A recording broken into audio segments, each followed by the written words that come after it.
In this world, a structure known as the Tower of Malevolence, also called the Harbinger of Disasters, suddenly appears out of nowhere. Along with it, countless demons and monsters emerge, wreaking havoc on humanity and plunging them into a state of hopelessness. Their devastation is so overwhelming that mankind is driven to the brink of extinction until the first generation of Awakened, known as the Founders, rise to challenge them. These legendary warriors manage to push back the monstrous threats and eventually succeed in defeating them, destroying the tower in the process. For the first time, humanity claims victory against these creatures from another dimension. The Founders are hailed as heroes, and their legendary feats are immortalized in the mausoleum of the Founders. A century later, a young boy named Kanagi Minato sits in a library, engrossed in a book about these legendary figures. As he reads, he learns about a fearless swordsman who, wielding nothing more than a wooden stick, single-handedly defeats 10,000 soldiers. He also discovers the tale of a wise wizard capable of casting powerful magic without even uttering an incantation. However, in the present era, these stories are regarded as mere legends or fairy tales, a far cry from the reality they once were. Despite this, Kanagi dreams of engraving his name in history, just as the Founders did. He bears the seal of the Chosen Ones, a mysterious mark that has appeared on his body, and he vows to prove himself worthy of the title.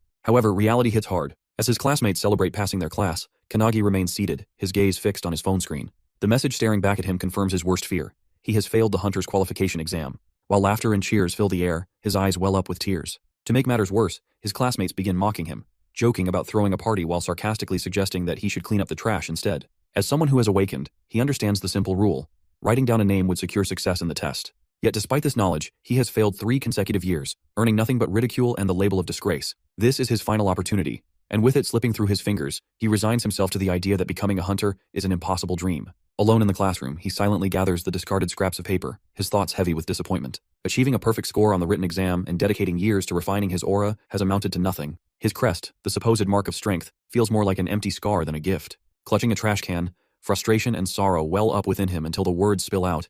He, too, longs to stand among the Founders, to be acknowledged, to be more than a failure. A voice suddenly cuts through his despair, calling his name and urging him toward the school gates. Shaken back to reality, he hesitates before responding that he has completely forgotten. With a sigh, he wishes, just once, to be admired, to be celebrated just like the A-rank hunter Hizaki Kaisei. Outside, a crowd of students has already gathered, murmuring among themselves about Hizaki Kaisei and his charm. Flashing an apologetic smile, the man addresses the students, acknowledging the commotion he has caused. Meanwhile, Hizaki's followers turn their attention to Kanagi, berating him for arriving late and keeping their leader waiting. Stammering, he can do nothing but offer a weak apology. However, before this can escalate, Hizaki himself intervenes, casually instructing his subordinates to back down. One of his followers scrambles to explain, but Hizaki, forcefully smiling, gestures toward the press stationed nearby. The presence of reporters silences any further objections, and his subordinates hastily apologize. One of the reporters approaches Hizaki, eagerly showing him a photograph meant for the cover of an upcoming documentary. The image captures the precise moment he vanquished a dragon with a single stroke of his sword. When asked for his thoughts, Hizaki responds with a mix of pride and embarrassment, admitting that while it is a great picture, it still feels slightly uncomfortable to see himself glorified in such a way. Kanagi and Hizaki entered the academy together 3 years prior, but their paths have always been drastically different. Hizaki has been a prodigy, effortlessly securing top marks in every subject, while Kanagi has been nothing more than an afterthought, a convenient target for Hizaki's constant torment. Now, forced to spend an entire day alongside Hizaki for the documentary, Kanagi can't help but question why he has even been summoned in the first place. Curiosity sparks among the reporters as one of them points at Kanagi, inquiring about his identity. Without hesitation, Hizaki turns, as if ready to make an introduction, only to pause mid-sentence. Leaning slightly toward one of his followers, he whispers a quick question, asking for the boy's name. They reveal that it is Kanagi Minato. With a smooth nod, Hizaki repeats the name aloud, feigning familiarity. He then adds that while Kanagi's grades aren't particularly impressive, he has a habit of constantly seeking Hizaki's help, so much so that it often interferes with his own training. This statement leaves Kanagi bewildered. His confusion only deepens when Hizaki goes on to inform the reporters that Kanagi often seeks financial assistance. Kanagi knows the truth. Hizaki has always been the one taking from him, never the other way around. It is a year unlike any he has ever endured, filled with humiliation and helplessness. The reporters, captivated by Hizaki's narrative, praise him as a flawless role model. As if to cement this image, Hizaki suddenly takes hold of Kanagi and proclaims to the cameras that he will soon rise as an awakened one, destined to leave his mark on history. The reporters turn their attention to Kanagi, assuming he must feel honored by such generosity. They press him for a response, eager to hear his gratitude. Kanagi, ready to refute such nonsense, is halted when Hizaki leans in and murmurs that he has failed the test and he is worthless. He presses Kanagi, saying it is best to accept this outcome and avoid further trouble. A sharp squeeze on his shoulder sends Kanagi's mind spiraling back to the torment he has endured before. Fear twists his expression, and when he finally speaks, it is with a forced smile, claiming there are no words to express his appreciation. With that, Hizaki moves forward, commanding the conversation's direction. Time is limited, he says, and the discussion needs to move on. He gestures toward his trophies, a display that leaves Kanagi trembling. From behind him, he catches the hushed exchange between 2 reporters, one questioning whether Kanagi's name is even worth mentioning, the other dismissing the idea entirely, saying that nobody will care. It is at that moment Kanagi fully grasps a cruel reality. That power alone dictates who is remembered. Morality has no weight in the equation. He struggles to suppress the tears threatening to spill as he attempts to speak his own name. Before he can gather himself, a voice calls out, shaking him from his thoughts. Turning, he sees Hizaki approaching with his usual entourage. Without explanation, Hizaki orders him to appear at the founder's mausoleum after school. Kanagi, still disoriented, questions why. Hizaki, however, merely smiles before suggesting something unexpected. A chance to retake the test. This shocks and confuses Kanagi even more. Hizaki assures him he will handle matters with the association. When Kanagi questions his motives, Hizaki makes it clear that this is just another move to boost his own image. The upcoming documentary's final segment will take place at the founder's mausoleum. Everything has to be recorded there, and the matter needs to be addressed accordingly. Before departing, Hizaki makes one thing clear, revealing that Kanagi has no choice but to comply. As Kanagi stands there, struggling to process the situation, he feels an internal conflict warring within him. He detests being used as a pawn for Hizaki's self-promotion, but at the same time, this is a rare second chance. Despite his resentment, a faint smile creeps onto his face, determined that this time, he won't fail. Later, at the founder's mausoleum, the cameras roll as the final scene of the documentary unfolds. The lens captures Hizaki standing in front of the historic site, making a grand declaration. After the reporters finish their interview with Hizaki, they thank him for his time, mentioning they have captured a great photo. Hizaki politely responds, expressing his anticipation for the article. Once the reporters leave, Hizaki ventures deeper into the mausoleum, where his subordinates are digging something. He inquires if they have located the entry point, to which they eagerly point out a hidden pathway,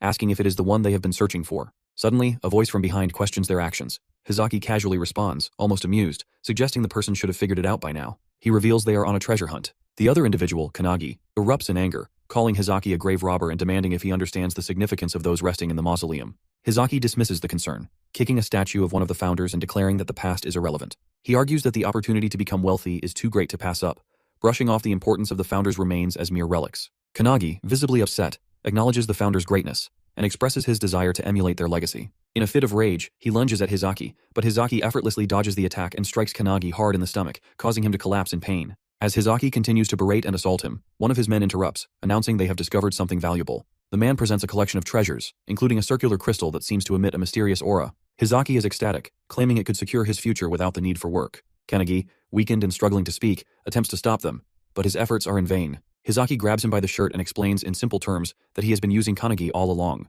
He reveals that he has manipulated Kanagi, knowing about his frequent visits to the library and his aspirations.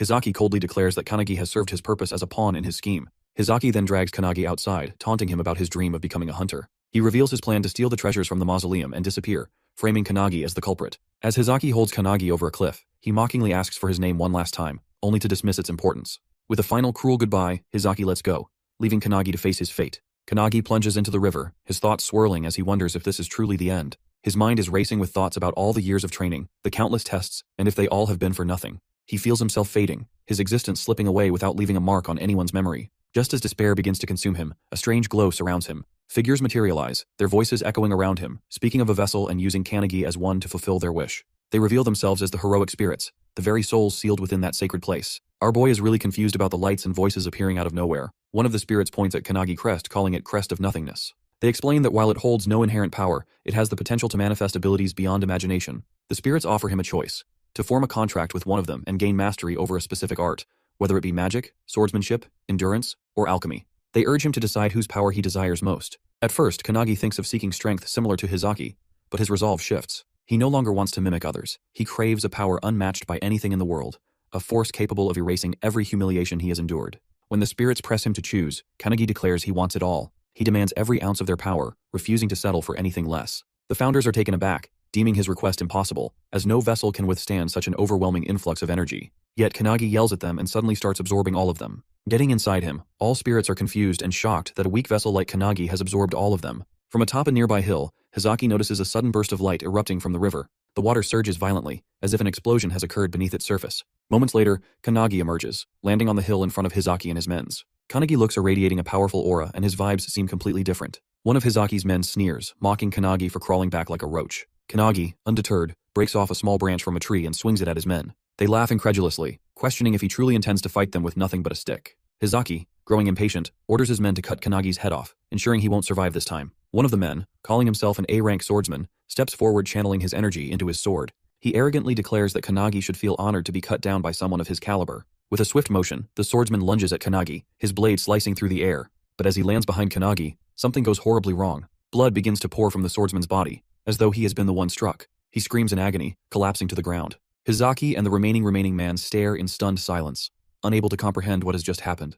Kanagi stands calmly with the branch still in his hand, mocks the fallen man, asking him to teach him the sword skills he was yapping about. Hearing that the remaining man starts channeling a spell, however, before he could do anything, Kanagi counters it with his own. He channels the Thunderbolt Hadad spell with incantation, and it directly strikes Hizaki man, sending him defeated on ground. Hizaki stands in disbelief, struggling to process how Kanagi has effortlessly defeated his men, first with nothing more than a branch, and now with magic that requires no incantation. Memories of ancient legends resurface in his mind. Tales of a legendary swordsman who once felled an army of 10,000 with only a wooden stick, and a wizard who could cast spells without chanting. These stories, long dismissed as myths, now seem to come alive in Kanagi. The souls of the founders, once dormant within the mausoleum, now reside within him. There are 106 souls in him of the great founders. Kanagi, recalling Hizaki's earlier boasts about marking his name in history, steps closer. He declares that his name won't be forgotten, that he will be remembered eternally, and that a new myth will be born from his actions. As he approaches, Hizaki struggles to accept the reality before him, that Kanagi has absorbed the souls of the founders through the crest of nothingness. Inside Kanagi, the founders express their joy and excitement, marveling at the freedom they now experience after centuries of confinement. They eagerly discuss who will take control of Kanagi's body, treating it as a competition. Among the founders, the great swordsman Hinoki Reichiru addresses Kanagi, expressing no surprise at being remembered after so long. He inquires about Kanagi's plans, dismissing Hizaki as insignificant, and directing Kanagi's attention to something far more ominous behind him. Kanagi, now focused, turns to Hizaki, who stammers in fear, warning Kanagi not to underestimate an A-rank hunter like himself. Without hesitation, Kanagi delivers a powerful jab to Hizaki's face, sending him flying through the air. Kanagi then turns his attention to a mysterious bag emitting a dark aura. As he focuses on it, a surge of immense power blasts out from within, catching him off guard. Hinoki, however, remains calm with a faint smile playing on his lips. Meanwhile, in the city, a three-headed wolf monster is wreaking havoc. A man calls out to Kisaragi, urging him to handle the beast. Kisaragi swiftly engages the creature. With a graceful leap, he positions himself above the three-headed wolf and strikes it with a waterfall impact attack from above. The crowd erupts in cheers, amazed by his ability to instantly defeat an A-rank monster. Kisaragi, an S-rank hunter, humbly accepts their praise, inquiring about Hizaki's whereabouts. A man mentions that Hizaki is likely occupied with an interview, adding that it must be nice to be hailed as a young hope.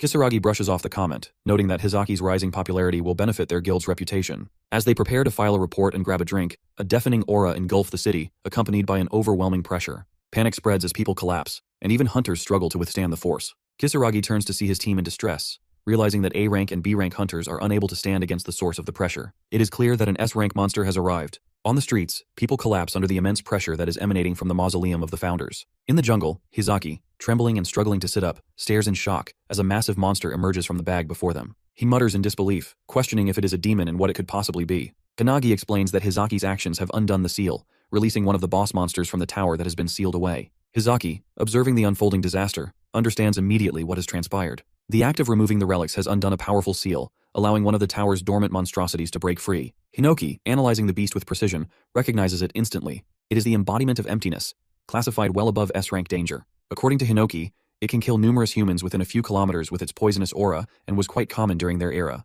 Panic takes hold of Hizaki, who abandons reason and flees in desperation, convinced that staying means certain death.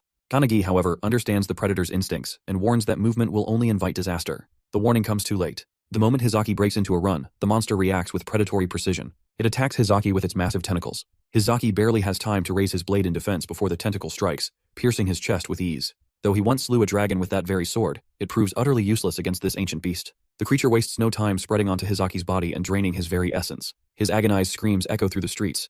But Kanagi, having foreseen the inevitable, merely observes. Hinoki, standing beside Kanagi, takes advantage of the moment to place a hand on his shoulder. He proposes that he seeks complete control over Kanagi's body. He asks if Kanagi wants to see his one-handed sword style. But before the offer can be fully entertained, other founders intervene, grabbing Hinoki by his hair, accusing Hinoki of attempting to claim such a powerful vessel for himself. Caught in the act, Hinoki seeks to defuse the situation, though it doesn't help. It is Kanagi who disrupts the dispute, presenting his own terms. He will not grant control to a single individual. His body will be shared among them all. According to him, he will surpass them all and ascend to their level, proving his worth through strength alone. If they seek to use his body, they will need to show him what true power looks like. Hinoki, bewildered by Kanagi's audacity, readies his blade. Then, seizing the opportunity, he takes the first step in merging with Kanagi's body, rallying the other founders to do the same. As Hinoki lifts his sword, shadowing him, Kanagi does the same and targets the limbs of the monster. Hinoki's blade, guided by the expertise of another founder, severs one of the demon's arms in a single decisive strike. The beast retaliates with another violent swing, but Kanagi, now infused with yet another founder's mastery,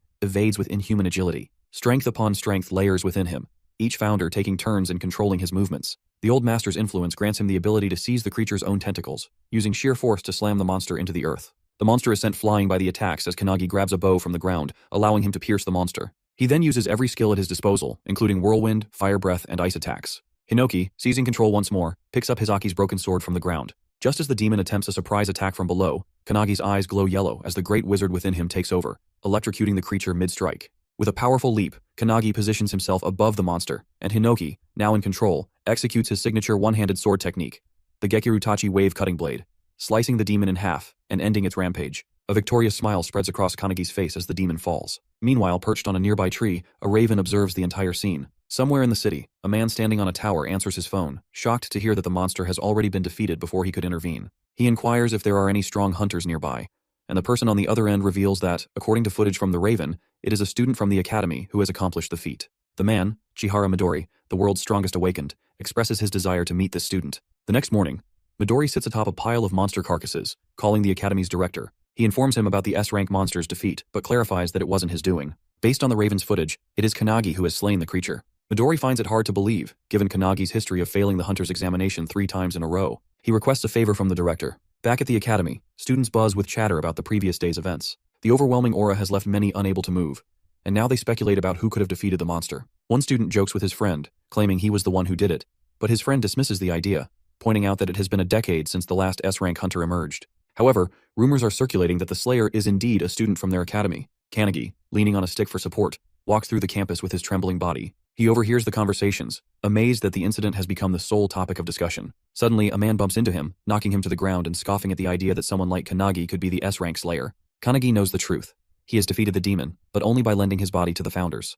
Now his body aches terribly from the recoil of their power. As he struggles to his feet, a voice echoes in his mind, mocking him. It is Hinoki, who reminds him of his ambition to surpass them. Hinoki's tone is both challenging and encouraging, pushing Kanagi to regain his composure and strive for greater heights. Kanagi recalls his words from the previous night and responds with quiet confidence, affirming his determination. He forces himself to stand, ignoring the lingering pain in his body. Hinoki, residing within him, chuckles lightly, urging him to show his resolve. As Hinoki observes the students around them, he can't help but feel a sense of disappointment. The awakeners of this era seem no stronger than ordinary humans, a stark contrast to the warriors of his time. He muses that if the tower were to reappear now, the world would undoubtedly face its end. However, his thoughts are interrupted when he senses a powerful aura nearby. Kanagi notices Hinoki's sudden shift in demeanor and asks what's wrong, but Hinoki brushes it off, though he can't shake the feeling of the immense energy he just detected. At that moment, a professor calls out to Kanagi, instructing him to hurry over. Kanagi, assuming it is about his letter of resignation, so he approaches hesitantly. He is well aware that he has exhausted his 3 chances to pass the hunter's qualification test, and failing means starting over from scratch. To his surprise, the professor orders him to go to the field for a re-examination. The news leaves Kanagi stunned, as such opportunities are almost unheard of. Meanwhile, students gather by the windows, whispering among themselves. None can recall a hunter re-examination ever being conducted before. On the field, Kanagi is in position for a sprint. He is still not in perfect condition, but is determined to prove himself. The first challenge is a 100-meter sprint, with an average completion time of 3.6 seconds and a record of 2.7 seconds. The student who bumped into him earlier trash-talked Kanagi, calling him a failure. As he begins to run, the students watch in disbelief as he crosses the finish line in just 1.2 seconds. The next test is a 3,000-meter sprint, with an average time of 4 minutes and 20 seconds and a record of 3 minutes and 17 seconds. Kanagi shatters expectations again, completing it in 1 minute and 17 seconds. The following tests, push-ups, bench press, and others, yield similar results. Kanagi surpasses every record, often doubling the previous bests. The students are left in awe, some even admiring his newfound prowess. Kanagi himself wonders if the founders are still aiding him, but Hinoki assures him they have no hand in his performance. In the headmaster's office, Midori is entrusted with Kanagi Minato's complete records. As he flips through the documents, he can't help but be impressed by Kanagi's exceptional track record. The headmaster, however, expresses his initial doubts regarding the request for re-evaluation. While Kangi's physical prowess is undeniable, the real concern has always been his magical capacity. Across every assessment conducted over the past 3 years, his mana levels have remained entirely undetectable, rendering him incapable of utilizing magic. The headmaster has dismissed the possibility of Kanagi ever being worthy of the academy's attention. Midori's secretary, seemingly unsurprised by this revelation, affirms the expected outcome. Yet, he finds amusement in the situation, hinting that things might not unfold as anticipated. Out on the training grounds, Kanagi prepares for his magic measurement test. The professor overseeing the examination details the process, revealing he will need to channel his mana into a large fan, setting it in motion within a span of 30 seconds. The number of rotations recorded will determine his score. The standard performance stands at 1,513 spins, while the highest recorded result has been 4,022. As Kanagi readies himself, memories of past failures surface. No matter how much effort he has previously exerted, the fan has never so much as trembled beneath his attempts. His inability to sense mana has always held him back, but this time is different. For the first time, he can perceive it coursing through him, originating from his right foot, spiraling through his body, and returning once more. He recognizes that his breathing can regulate and accelerate the flow, allowing him to expel the energy through his right palm. As the professor signals the start of the test, Kanagi releases his mana. Instantly, the fan spins into motion at an astonishing pace. The counting machine struggles to register the rapid increase in speed, while the sheer force of the wind makes it difficult for the observers to even see the numbers. The velocity escalates beyond expectation, and before anyone can react, the machine blasts. The fan, now completely detached, shoots across the field like a cutter. Students cry out in alarm as it hurtles toward the main building, crashing directly into the headmaster's office with a deafening impact. Inside, the headmaster barely evades the incoming debris, collapsing from the sheer shock of the event. Midori's secretary, stunned by the spectacle, can hardly process what has transpired. Meanwhile, Midori, unshaken by the chaos, merely chuckles. To him, the resemblance between Kanagi's abilities and his own is undeniable. According to Midori, there has only ever been one individual before Kanagi who has produced an immeasurable score, and that is himself. The professor, still trying to make sense of what he has just witnessed, declares that Kanagi has passed the hunter examination. A wave of excitement ripples through the students as they erupt in cheers. Not only has Kanagi shattered every record, but he has surpassed all expectations. Staring at his own hands, Kanagi trembles with disbelief. He has spent years believing himself incapable of wielding magic, yet the power has been within him all along. From the sidelines, Hinoki observes the scene with quiet satisfaction, having anticipated such an outcome. Meanwhile, Kanagi knows that everything has changed. By surrendering his body to the founders, he has unlocked the dormant potential that has been hidden within him all this time.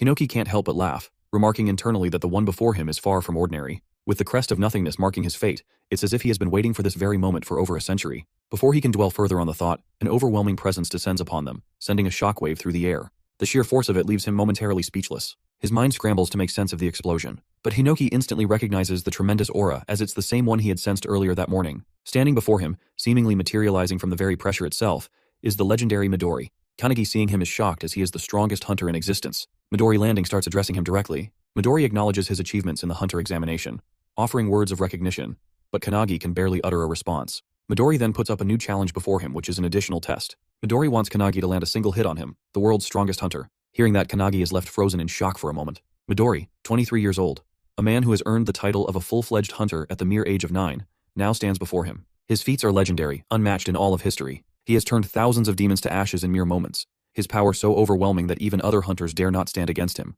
10 years ago, he single-handedly eradicated the pandemonium outbreak, and 5 years prior, he subdued the outbreak of Kyushu. He is a living singularity. As Midori explains his challenge, Kanagi is left in disbelief. However, Hinoki is excited, urging Kanagi to surrender his body to him immediately. Yet Midori explained the conditions in the simplest terms. Kanagi had 1 minute to strike him. Whether he succeeded or failed, no consequences would follow. Midori himself would only attack once every 10 seconds, ensuring that the challenge remained fair. There was no need for hesitation, no need for doubt. Any skill, any weapon was at Kanagi's disposal, while Midori would refrain from using any of his own. To prove his sincerity, Midori summoned a vast arsenal of weapons, giving Kanagi the choice of anything he desired. The sight of so many legendary weapons appearing in an instant only added to the surreal nature of the challenge. Confusion clouded Kanagi's thoughts, realizing that he was going to fight the famous Midori in a one-on-one fight. Still unsure, he hesitated before finally asking if he was truly free to use any weapon. In response, Midori casually picked up a katana, his grip light but assured. With effortless ease, he sliced the blade clean in half, as if it were nothing more than a brittle twig. He stated, without the slightest hint of arrogance, that his body surpassed the sharpness of any blade. Kanagi barely had time to process this display before Hinoki's impatience flared. Frustration seethed in his voice as he demanded to take over, unable to tolerate Midori's overwhelming confidence. His anger boiled over as he declared that such words from Midori were unforgivable. Kanagi could feel Hinoki's energy surging, his presence amplifying as though he was ready to unleash his full strength. It dawned on him in that moment that Midori's power was comparable to that of the founders themselves. Against that level of strength, he had no real chance of victory. Yet, even as realization settled in that there was no time to hesitate. Meanwhile, all the students gather around for the fight. Without warning, Midori initiated the countdown. A slight smile tugged at his lips as he signaled the start of the test. Kanagi grabs his sword and charges at Midori, determined to attack. Hinoki questions whether he intends to fight alone, insisting it isn't fair, but Kanagi ignores him and continues his assault. Despite knowing his efforts are futile, he believes that to become a legend, he must rely on his own strength, rather than borrowing power from the founders. He swings his sword at Midori, but Midori effortlessly dodges with minimal movement. Even as Kanagi relentlessly attacks, he remains on his phone, casually asking which social media he uses, and remarking that the incident will surely be recorded and go viral. The students watch in disbelief, astounded that Midori can dodge every strike without taking the fight seriously. Though Kanagi continues his relentless assault, one student notices something unusual about his movements. As they watch closely, Kanagi lifts his sword, feinting a vertical slash before swiftly switching to a horizontal one aimed at Midori's feet and throat. The execution is flawless, and Kanagi is amazed at how naturally his body moves. Realizing he isn't tiring, he wonders if this is the effect of lending himself to the founder's power. His thoughts are abruptly cut off when Midori places a finger on his head, preparing to flick him, and casually mentions that 10 seconds have already passed. Kanagi narrowly dodges, but the power Midori releases obliterates the field. Seeing the destruction, Kanagi realizes that if the attack had connected, his head would have been gone. Midori glances at his hand in confusion, sensing no malice from Kanagi, and wondering if he had miscalculated his own strength. Panic grips Kanagi as he understands that he will die at this rate. Desperately, he tries to recall the sensation of his stronger self. As he focuses, a powerful aura surges from him, catching Midori off guard. Kanagi launches another attack, his speed increasing rapidly. The students are in awe, shouting that the camera can't keep up with their movements. Midori notices the shift in Kanagi's presence and wonders if there is a specific condition to activate this power, or if Kanagi is deliberately keeping it a secret. Realizing another 10 seconds had passed, Midori decides to strike Kanagi lightly this time. He bends down, positioning his finger to flick again, but instead, he hits Kanagi in the chest, sending him crashing hard into the wall. Kanagi coughs up blood, yet he finds the experience incredible,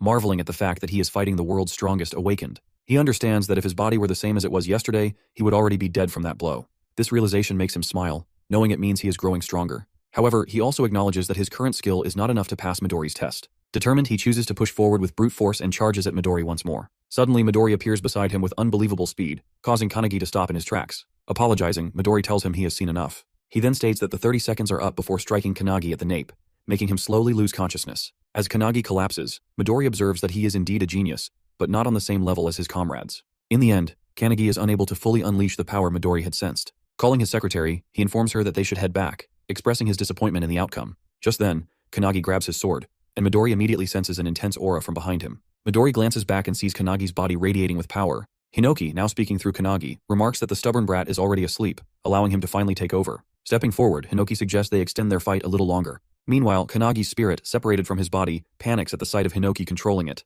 Yet Midori merely smiles, recognizing the presence he had sensed earlier. He wonders if this is an entirely different person, or merely a skill at play. Regardless, he understands one thing: Kanagi is now a monster. Kanagi, under Hinoki's control, suddenly launches an attack, shouting at Midori not to space out. Midori notices immediately that his movements have changed. His speed and strength have reached another level. Suddenly, a sword nears Midori's face, and he ducks just in time to avoid it. Kanagi swings again, forcing Midori to leap away to create distance. Still in shock, Midori watches as Kanagi swiftly positions his sword for another strike. He swings once more, but Midori bends down just in time, causing the attack to land on the building behind him instead. The students inside scramble in panic, realizing the danger.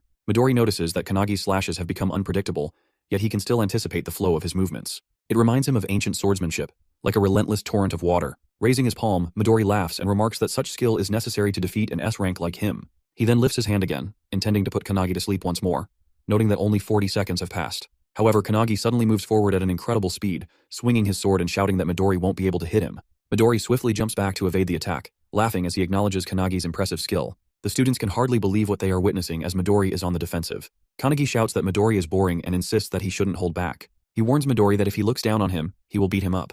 Without hesitation, Kanagi leaps forward to attack, but Midori only laughs and responds with confirmation. With a swift kick, Midori sends a stone flying toward the weapons behind him. Instantly, the weapons float into the air. He jumps, catching Kanagi off guard, and grabs one of the weapons hovering above them. Excitedly, Kanagi exclaims that Midori is finally going all out. They then engage in an intense mid-air battle, clashing foot against foot, stunning the students who watch in awe. They seize every weapon within reach, shattering them into pieces with their sheer strength. Meanwhile, inside Kanagi's body, the founders observe Hinoki unleashing his full power. They are impressed that Midori is able to keep up. Old Man Spirit suggests joining the fight, but another founder scolds him, calling him tactless. The Great Wizard, watching in silence, suddenly realizes that Kanagi has been studying Hinoki's movements, trying to learn from them. He notices Hinoki shifting his center of gravity as he pounces from below, but the sword in his hands shatters once again. Frustrated by the poor quality of the weapon, Hinoki feels a surge of anger. Midori, on the other hand, finds the battle exhilarating and fun. However, he soon realizes that there are no swords left and wonders if Kanagi will resort to firearms. With a taunting smirk, Midori shouts that only 10 seconds remain and teasingly asks what Hinoki plans to do now. Hinoki glances toward the building behind him before leaping toward it. He heads straight for the man who had pushed Kanagi earlier and snatches his sword. Just then, Midori jumps closer, launching his fist at Hinoki. The impact causes a loud explosion against the building. Fortunately, Hinoki dodges in time and reappears in front of Midori. They resume their mid-air clash, exchanging blows. Midori shouts that the fight is fun and suggests they continue a bit longer. Meanwhile, the students notice that the building is on the verge of collapsing. As the battle reaches the rooftop, Midori's secretary watches nonchalantly. Midori then places his hand on a massive fan and grabs it, causing cracks to form on its surface. He retrieves the fan from the building and aims it at Hinoki. With a powerful throw, he sends it hurtling toward him. However, he is taken by surprise when Hinoki, wielding his one-handed sword, slashes through the fan like dice with his dice-style sword art. The fan shatters into tiny fragments, and Midori reacts with excitement, praising Hinoki's skill. However, Hinoki wastes no time and launches his sword at Midori. To his shock, the sword shatters upon impact. Midori raises his hand, aims at him, and calmly acknowledges that 60 seconds have passed before striking Hinoki with his palm, sending him crashing down. Hinoki curses under his breath, but before he can react, Kanagi suddenly leaps onto his back and pushes him back toward the other founders. As Midori's attack nears, Kanagi manages to deflect it aside with a gentle motion, successfully dodging the strike. The unexpected maneuver leaves both Hinoki and Midori stunned. However, the impact breaks one of Kanagi's hands. Despite that, he remains focused on his goal and delivers a punch to Midori's face with his remaining good hand. From the inside, the battle between the singularities feels endless, a fierce clash over a seemingly small outcome, much like a chess match where both players are equally skilled. Despite its intensity, Hinoki knows it has lasted only a brief moment. Watching with quiet pride, he realizes that Kanagi has carved open a new path to victory. Kanagi, however, is left in shock when he sees Midori halt his fist just in time. Frustration fills him as he realizes he has failed to land a clean hit. But then, to his surprise, Midori smiles and deliberately pulls Kanagi's fist toward his own face, acknowledging the effort. Without hesitation, he confirms that Kanagi has passed. Before either can react further, both collapse onto the ground. The students observing the battle murmur in confusion, struggling to comprehend what has just happened. Midori, still holding Kanagi's unconscious body, calls for his secretary, Rin, and informs her that they should leave. Rin arrives beside him and inquires about the outcome. Midori confirms that Kanagi has passed and admits finding him interesting. However, he acknowledges that he has accidentally broken Kanagi's arm and requests Rin to heal him. She agrees without hesitation. The students, overhearing the conversation, struggle to believe that Kanagi has succeeded. The realization soon sets in, and cheers erupt throughout the area that Kanagi managed to land a punch on Midori. The noise stirs Kanagi awake, and as Rin works on healing him, she cautions him not to move. He complies, thanking her, and she congratulates him on passing the test. Kanagi, still in disbelief, sits up abruptly, questioning whether he has truly managed to land a hit on Midori. Before he can process the thought further, Midori suddenly appears beside him, amused by his reaction. Without dwelling on the moment, Midori affirms that a pass is a pass. He acknowledges having taken the battle seriously midway through his consecutive attack. Midori goes on to praise Kanagi's skill, commending his ability to dodge his strongest attack and his impressive movements. He encourages Kanagi to take pride in the achievement. Kanagi, regaining his composure, accepts the praise. Without hesitation, he turns his attention to the next step, eager to know what comes after passing. His question leaves Rin momentarily puzzled as she turns toward Midori, who, equally uncertain, searches for an answer. Later that night, Kanagi at home assists his mother with cleaning as she prepares food in the kitchen. She casually asks how many guests will be arriving, and Kanagi, still unsure, estimates only one. His mother reflects on the day's events, remarking that it has been a momentous occasion. Not only has Kanagi passed the hunter's examination, but he has also attracted the attention of Midori. She expresses confidence in her son's abilities, believing that he has always been capable of achieving anything through sheer effort. Kanagi listens with quiet appreciation, acknowledging her words. However, his mother's expression soon shifts as she voices her concerns about such a famous individual visiting their home, suggesting it might be mistaken for a doghouse. Kanagi, exasperated, quickly dismisses the idea, insisting that Midori is not the type to judge such things. After finishing his chores and helping his mother, he finally collapses onto his bed, his mind still lingering on the events of the day. His gaze drifts to the card Midori has given him, and a sense of uncertainty fills him. He finds himself questioning why Midori has not given the situation more thought. His memories wander back to the battlefield earlier that day, recalling the moment when Rin had taken Midori down, twisting his leg. He vividly remembers Midori's pained scream as Rin had confronted him. At that moment, Midori has reminded Kanagi of his earlier words, implying that he has agreed to become one of his comrades upon victory. Kanagi, confused, has denied ever saying such a thing. Rin, growing more agitated, has tightened her grip on Midori's leg. Midori informs Kanagi that there are too many eyes around and suggests visiting his home that night to discuss matters in detail. He promises to explain the available choices and reveal their real enemies. Kanagi ponders who these enemies could be, knowing that the tower is already destroyed by the founders, and that the current hunters are tasked with eliminating the monsters that escaped from the dimensional crack. He wonders if there is another reason but soon drifts into sleep. Suddenly, Hinoki's shouting startles him awake. He sees Hinoki and the founders gathered in his room. Confused, he asks why they are there and what is wrong.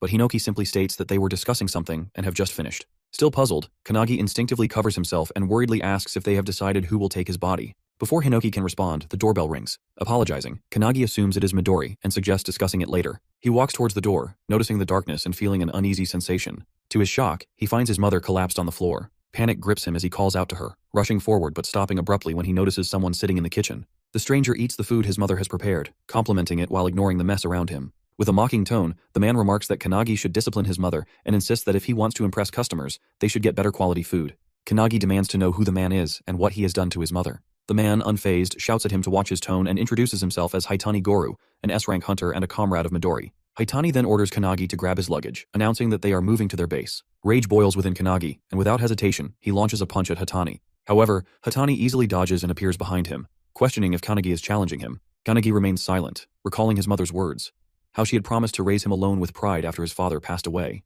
He remembers the worn-out shoes she still insisted on wearing, telling him to buy himself new sneakers instead. He recalls her congratulating him earlier, promising to make his favorite tonkatsu for dinner. With determination, Kanagi glares at Haitani and demands to know what he has done to his mother. Hinoki, observing the situation, recognizes that Haitani is an S-rank hunter from the previous era. Annoyed by the sight of someone he considers a rip-off of Midori, Hinoki declares that it is time to act. The founders, having witnessed Kanagi's fight with Midori, understand how they should treat him moving forward. Haitani, amused, taunts Kanagi, calling his angry expression pretty cute. He raises his hand to slap him, but Kanagi remains still, unfazed. As the strike nears, Kanagi effortlessly catches Haitani's hand and, with surprising ease, swings him around. The Grandpa founder is stunned, recognizing this technique from their past battles against monsters. Suddenly, Haitani is hurled out the window, crashing through the backyard wall. Yet, Haitani lands on his feet before hitting the ground. Regaining his stance, Haitani approaches, processing what just happened. He wonders if he just witnessed Aikido. Recalling Kanagi's fight with Midori that afternoon, he had observed not only Kanagi's immense aura and swordsmanship, but also a peculiar power. He acknowledges Haitani's resilience, remarking that he is sturdier than Hizaki. Kanagi, his patience wearing thin, demands an answer. He presses Haitani to reveal what he has done to his mother, who remains inside, writhing in pain as poison spreads through her body. Haitani, laughing, mockingly points out that Kanagi seems unaware of the situation. Then with a grin he finally reveals the truth. His mother was in the way, so he put her to sleep with poison. Haitani smirks, adding that if she is lucky, she might only suffer minor side effects. He remains calm, asking that he don't understand, making Haitani glance at him in confusion. He then questions why they would harm the family of someone who might become their comrade. Haitani only laughs at the word comrade before suddenly appearing behind him, ready to strike. He narrowly avoids Haitani's attack, but the relentless assault continues. While attacking, Haitani declares that he will never be their comrade as he is only a puppet obeying their commands. He taunts him, saying that once his loved ones become hostages, he will have no choice but to submit, calling him naive. Before he can react, Haitani steps on his foot and slashes him, mockingly asking if he was right. He quickly creates distance, feeling the burning sensation on his cheek. As he reaches up, he realizes the poison is already spreading. Haitani grins, lifting his fingers, now coated with sharp needles laced in poison. He teases that it is already in his system. He then reveals that it allows him to produce dozens of poisons from his body called Phantom Bug's Poison. Deadly Vision. Complaining about the inconvenience of this mission, Haitani mentions that if he wished, he could release deadly toxic gas across a 5-kilometer radius, but doing so in the middle of the city is not an option. He states that the poison will kill him within a minute unless he agrees to join their organization, in which case Haitani will provide the antidote. Otherwise he will perish. He contemplates the sheer lethality of Haitani's toxin, recognizing that for an ordinary person, it would be an inescapable death sentence. Looking down at his hand, he calls upon the god of medicine Valentine, questioning whether she is present within him. The founders shift their gaze toward Valentine, who appears both confused and surprised. Apologizing for summoning her so suddenly, he asks if she can later teach him how to neutralize the poison. Stammering, she agrees. Haitani, irritated, hurls another wave of poison at him while demanding to know what nonsense he is mumbling. He swiftly dodges, explaining that the Aikido technique he used earlier was borrowed from the god of hands, Kudu Huma. The old man, residing within him, is taken aback, realizing that he has managed to replicate his move from a single moment of observation. He then calls upon the 10,000 army slasher, Hinoki, the blue spear of destruction, Shimmer Kalkis, and the heavenly bow, Margit. He states that he has studied and memorized all of them from the records. Informing Haitani that the founders he once revered now reside within him, he leaves Haitani bewildered. But rather than feeling fear, Haitani becomes enraged, shouting that he will introduce him to a world of pain. Haitani charges at him with his needles out. He leaps away just in time, avoiding the attack. As Haitani's strike lands on a nearby tree, the tree withers and dies instantly. Without hesitation, Haitani launches another attack, shouting that if he kneels and begs, he might at least receive an antidote to lessen the pain. He warns that once pain consumes him, he will never return to normal. His mind will be lost to madness. But he remains silent, waiting as Haitani's hand draws closer. Just as Haitani reaches him, he swiftly slides to the side, placing his palm against Haitani's chest and activating the fist of Saint Wantak.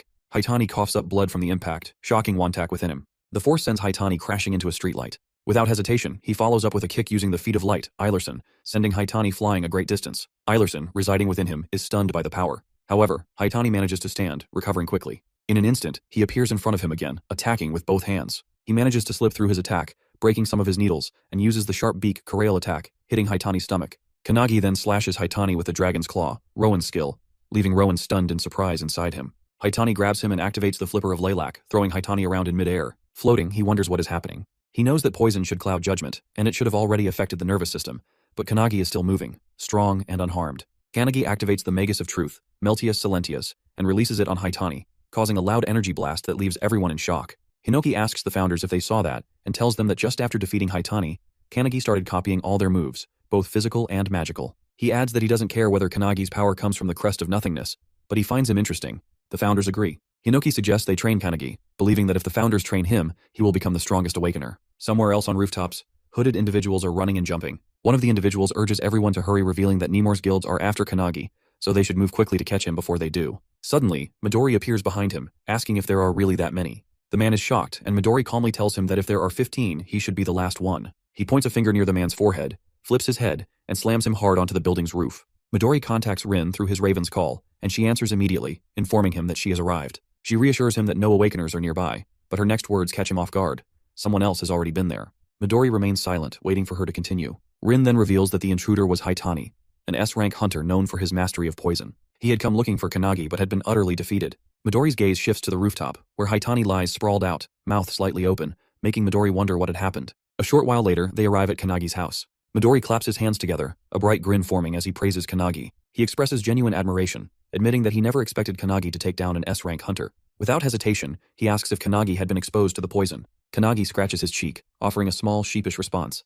Both he and his mother are fine. Hinoki crosses his arms, unimpressed. He reminds Kanagi that without Valentine's intervention, he wouldn't have made it through the night. At the mention of her name, Valentine groans in exhaustion, only for Hinoki to acknowledge her quick work. He notes that finishing everything in just 5 seconds is no small feat. Valentine shrugs, muttering that it wasn't difficult. With the poison's creator lying there, all it took was a few well-placed jabs to extract the necessary blood samples and find the antidote. Midori exhales, turning his attention back to Kanagi. Apologizing for his delayed arrival, he reassures him that he has already taken precautions against the many organizations now targeting him because of the events from today's video. Kanagi, still processing everything, finally voices the question weighing on his mind. He asks if Haitani had been lying when he claimed to be Midori's comrade. Midori nods without hesitation, confirming that it was a lie. He adds that there are plenty of people who throw his name around for their own benefit. With that matter settled, he shifts his focus back to Rin. He asks if she is finished, and as if on cue, she appears at his side, nodding. She informs him that all the damage has been repaired. Kanagi's eyes widen in disbelief as he glances at his house, his window and backyard wall restored to perfection. Midori, then with a bright smile, suggests they head inside to discuss Kanagi's future. Kanagi, standing frozen in place, feels a mixture of anticipation and unease settle over him. The next day, Kanagi's mother sees him off at the gate as a car waits for him. She reminds him to check if he's forgetting anything. But Kanagi reassures her that he's fine, and that she worries too much. She can hardly believe that the very child she raised in her arms is now heading to Midori's place. However, Midori has already assured Kanagi's mother that he will take care of him and turn him into a great hunter. Hearing that, Kanagi feels a surge of excitement, but his mother remains a bit concerned. Hiding her worry, she hands Kanagi his lunch, urging him to eat since he skipped breakfast. Even though he doesn't really need it, Kanagi takes it without argument. Then his mother voices her concern directly to Midori, asking if her son will face danger. Midori confirms it without hesitation, to which his mother reveals that Kanagi has always struggled until now. It's a big deal for her to entrust her son to Midori's care, yet, as a mother, she can't help but feel uneasy. Midori, in a confident tone, assures her that he will train Kanagi to the point where he won't have any weaknesses left. Hearing this, she finally agrees to leave Kanagi in his hands. As they get into the car, Rin, the driver, glances at Midori and asks if it was really okay to make such a promise to Kanagi's mother, considering that even they don't know what the future holds. Midori, momentarily concerned, looks back through the rearview mirror and sees Kanagi's mother giving him last-minute advice, telling him how to wash his clothes properly and reminding him not to sleep naked or he'll catch a cold. Seeing her concern, a determined look flashes in Midori's eyes. He silently vows to do his best. Meanwhile, Kanagi, holding back his emotions, says his final goodbye. Just as he's about to enter the car, his mother reminds him to come home for New Year's. As they finally drive away, Midori asks if Kanagi is okay. Kanagi admits that he had to control his emotions pretty hard. Midori leans back against the seat, telling him to do whatever he feels like, whether it's eating or resting. Looking around, Kanagi notices the lunchboxes his mother packed, sitting neatly beside him. He opens the lunchbox, his mother's words still lingering in his mind. As he lifts the lid, his eyes land on a small, good luck message carefully placed on the pork cutlet. The simple gesture strikes him deeply, stirring emotions he hadn't expected. He pauses for a moment, reflecting on all the care and sacrifices she has made for him. A quiet gratitude settles in his chest as he begins to eat, though the meal is accompanied by the sting of unshed tears. Rin and Midori, seated nearby, exchange glances but remain silent, allowing him to process the moment in his own way as the journey continues. Upon arriving at their destination, Kanagi is shocked as he takes in the sight of the impressive anti-prophecy headquarters building. Midori welcomes him, explaining that only a select few awakeners are ever permitted inside. The weight of that knowledge settles over him, and for a brief moment, he is overwhelmed by the realization of what he is about to become a part of. Inside one of the rooms, a man stands by the window, observing their arrival with a quiet intensity. Without turning, he speaks to another individual in the room, confirming that the new members have arrived. A girl, her expression unreadable, questions whether this is truly about the newcomer. A young man responds, remarking on how rare it is for them to gain a new comrade. However, another man, standing off to the side with his arms crossed, expresses skepticism, insisting that they should first determine whether the newcomer is truly worthy of joining the anti-prophecy. Meanwhile, outside the headquarters, he remains momentarily frozen, struggling to fully process his surroundings. Questions swirl in his mind about what exactly is the anti-prophecy unit, and could it have any connection to Ichihara Guild? Sensing his unease, Rin acknowledges the lack of clarity and apologizes for not explaining sooner. She states that she has been unable to reveal everything to his mother due to its classified nature, emphasizing that it is a top national secret. The words hit him harder than expected. As they move toward the building, Midori suggests taking his luggage to the dorm first. Rin offers to help, but he refuses, insisting that he can manage on his own. Just as he prepares to move forward, a sudden voice cuts through the air, calling for them to wait. The unexpected interruption startles him, and as he looks up, he spots the young man from before standing above them. Without hesitation, the man declares that he should be the one to explain everything. In the same breath, he launches forward with a powerful kick aimed directly at him. Reacting instinctively, he raises his arms to block the attack, but the sheer force behind it shatters the ground beneath his feet. The impact sends a tremor through his body, yet he remains standing, bracing himself against the shock. The man, seemingly impressed, acknowledges his resilience and offers a rare word of praise. Intrigued, he hesitates for a brief moment before asking for his identity. Without missing a beat, the man steps back, landing effortlessly on the ground before proudly introducing himself as Hanada Hikotaru, a member of the Anti-Prophecy Unit, and his comrade. The revelation strikes him as unexpected. However, there is little time for hesitation. Hanada has been assigned to explain everything, and whether he is ready or not, the truth is about to unfold. Meanwhile, Midori remains unruffled as he asks Rin for some tea. Rin nods and pours him a cup while the two continue to spar. Midori watches them calmly, his gaze steady as he questions Hanada about why they are fighting despite being comrades. Hanada, unfazed, explains that it serves two purposes: to introduce the Anti-Prophecy Unit to Kanagi and to test his skills. The explanation lingers in Kanagi's mind, leaving him uncertain about what kind of test this really is. Without warning, Hanada moves with swift precision, launching another kick at him. Kanagi reacts instantly, blocking the strike with both arms with his unshaken stance. Hanada, still in the midst of combat, begins explaining the origins of the Anti-Prophecy Unit. Kanagi listens but remains skeptical, doubtful that Hanada actually intends to provide a full explanation while they are still engaged in a fight. As the exchange continues, Hanada pauses for a brief moment to ask for Kanagi's name before proceeding. Without hesitation, he introduces himself as Kanagi Minato. Midori, still leisurely sipping his tea, reflects on how Kanagi has been tested repeatedly, first by the academy, then by himself, and even by an S-rank. And now, he faces yet another trial. Turning to Rin, Midori wonders aloud if Kanagi will always be subjected to these constant evaluations. Rin, her expression calm, acknowledges that it cannot be helped. After all, Kanagi is a talent Midori has personally scouted. Hanada's relentless kicks keep coming, yet Kanagi keeps blocking with his hands, his endurance unwavering. At one point, Hanada throws out a question. What is the role of a hunter? Kanagi answers without hesitation, stating that a hunter's duty is to eliminate the monsters that emerge from dimensional cracks. Hanada gives an approving thumbs up, affirming that his answer is correct. He goes on to liken the role to pest control, a straightforward yet weighty analogy. Then, without warning, Hanada drops to the ground, shifting the conversation with a new question. He asks Kanagi about the other dangers that exist outside of dimensional cracks. The question catches Kanagi off guard. He hesitates before asking Hanada to clarify what he means by other dangers.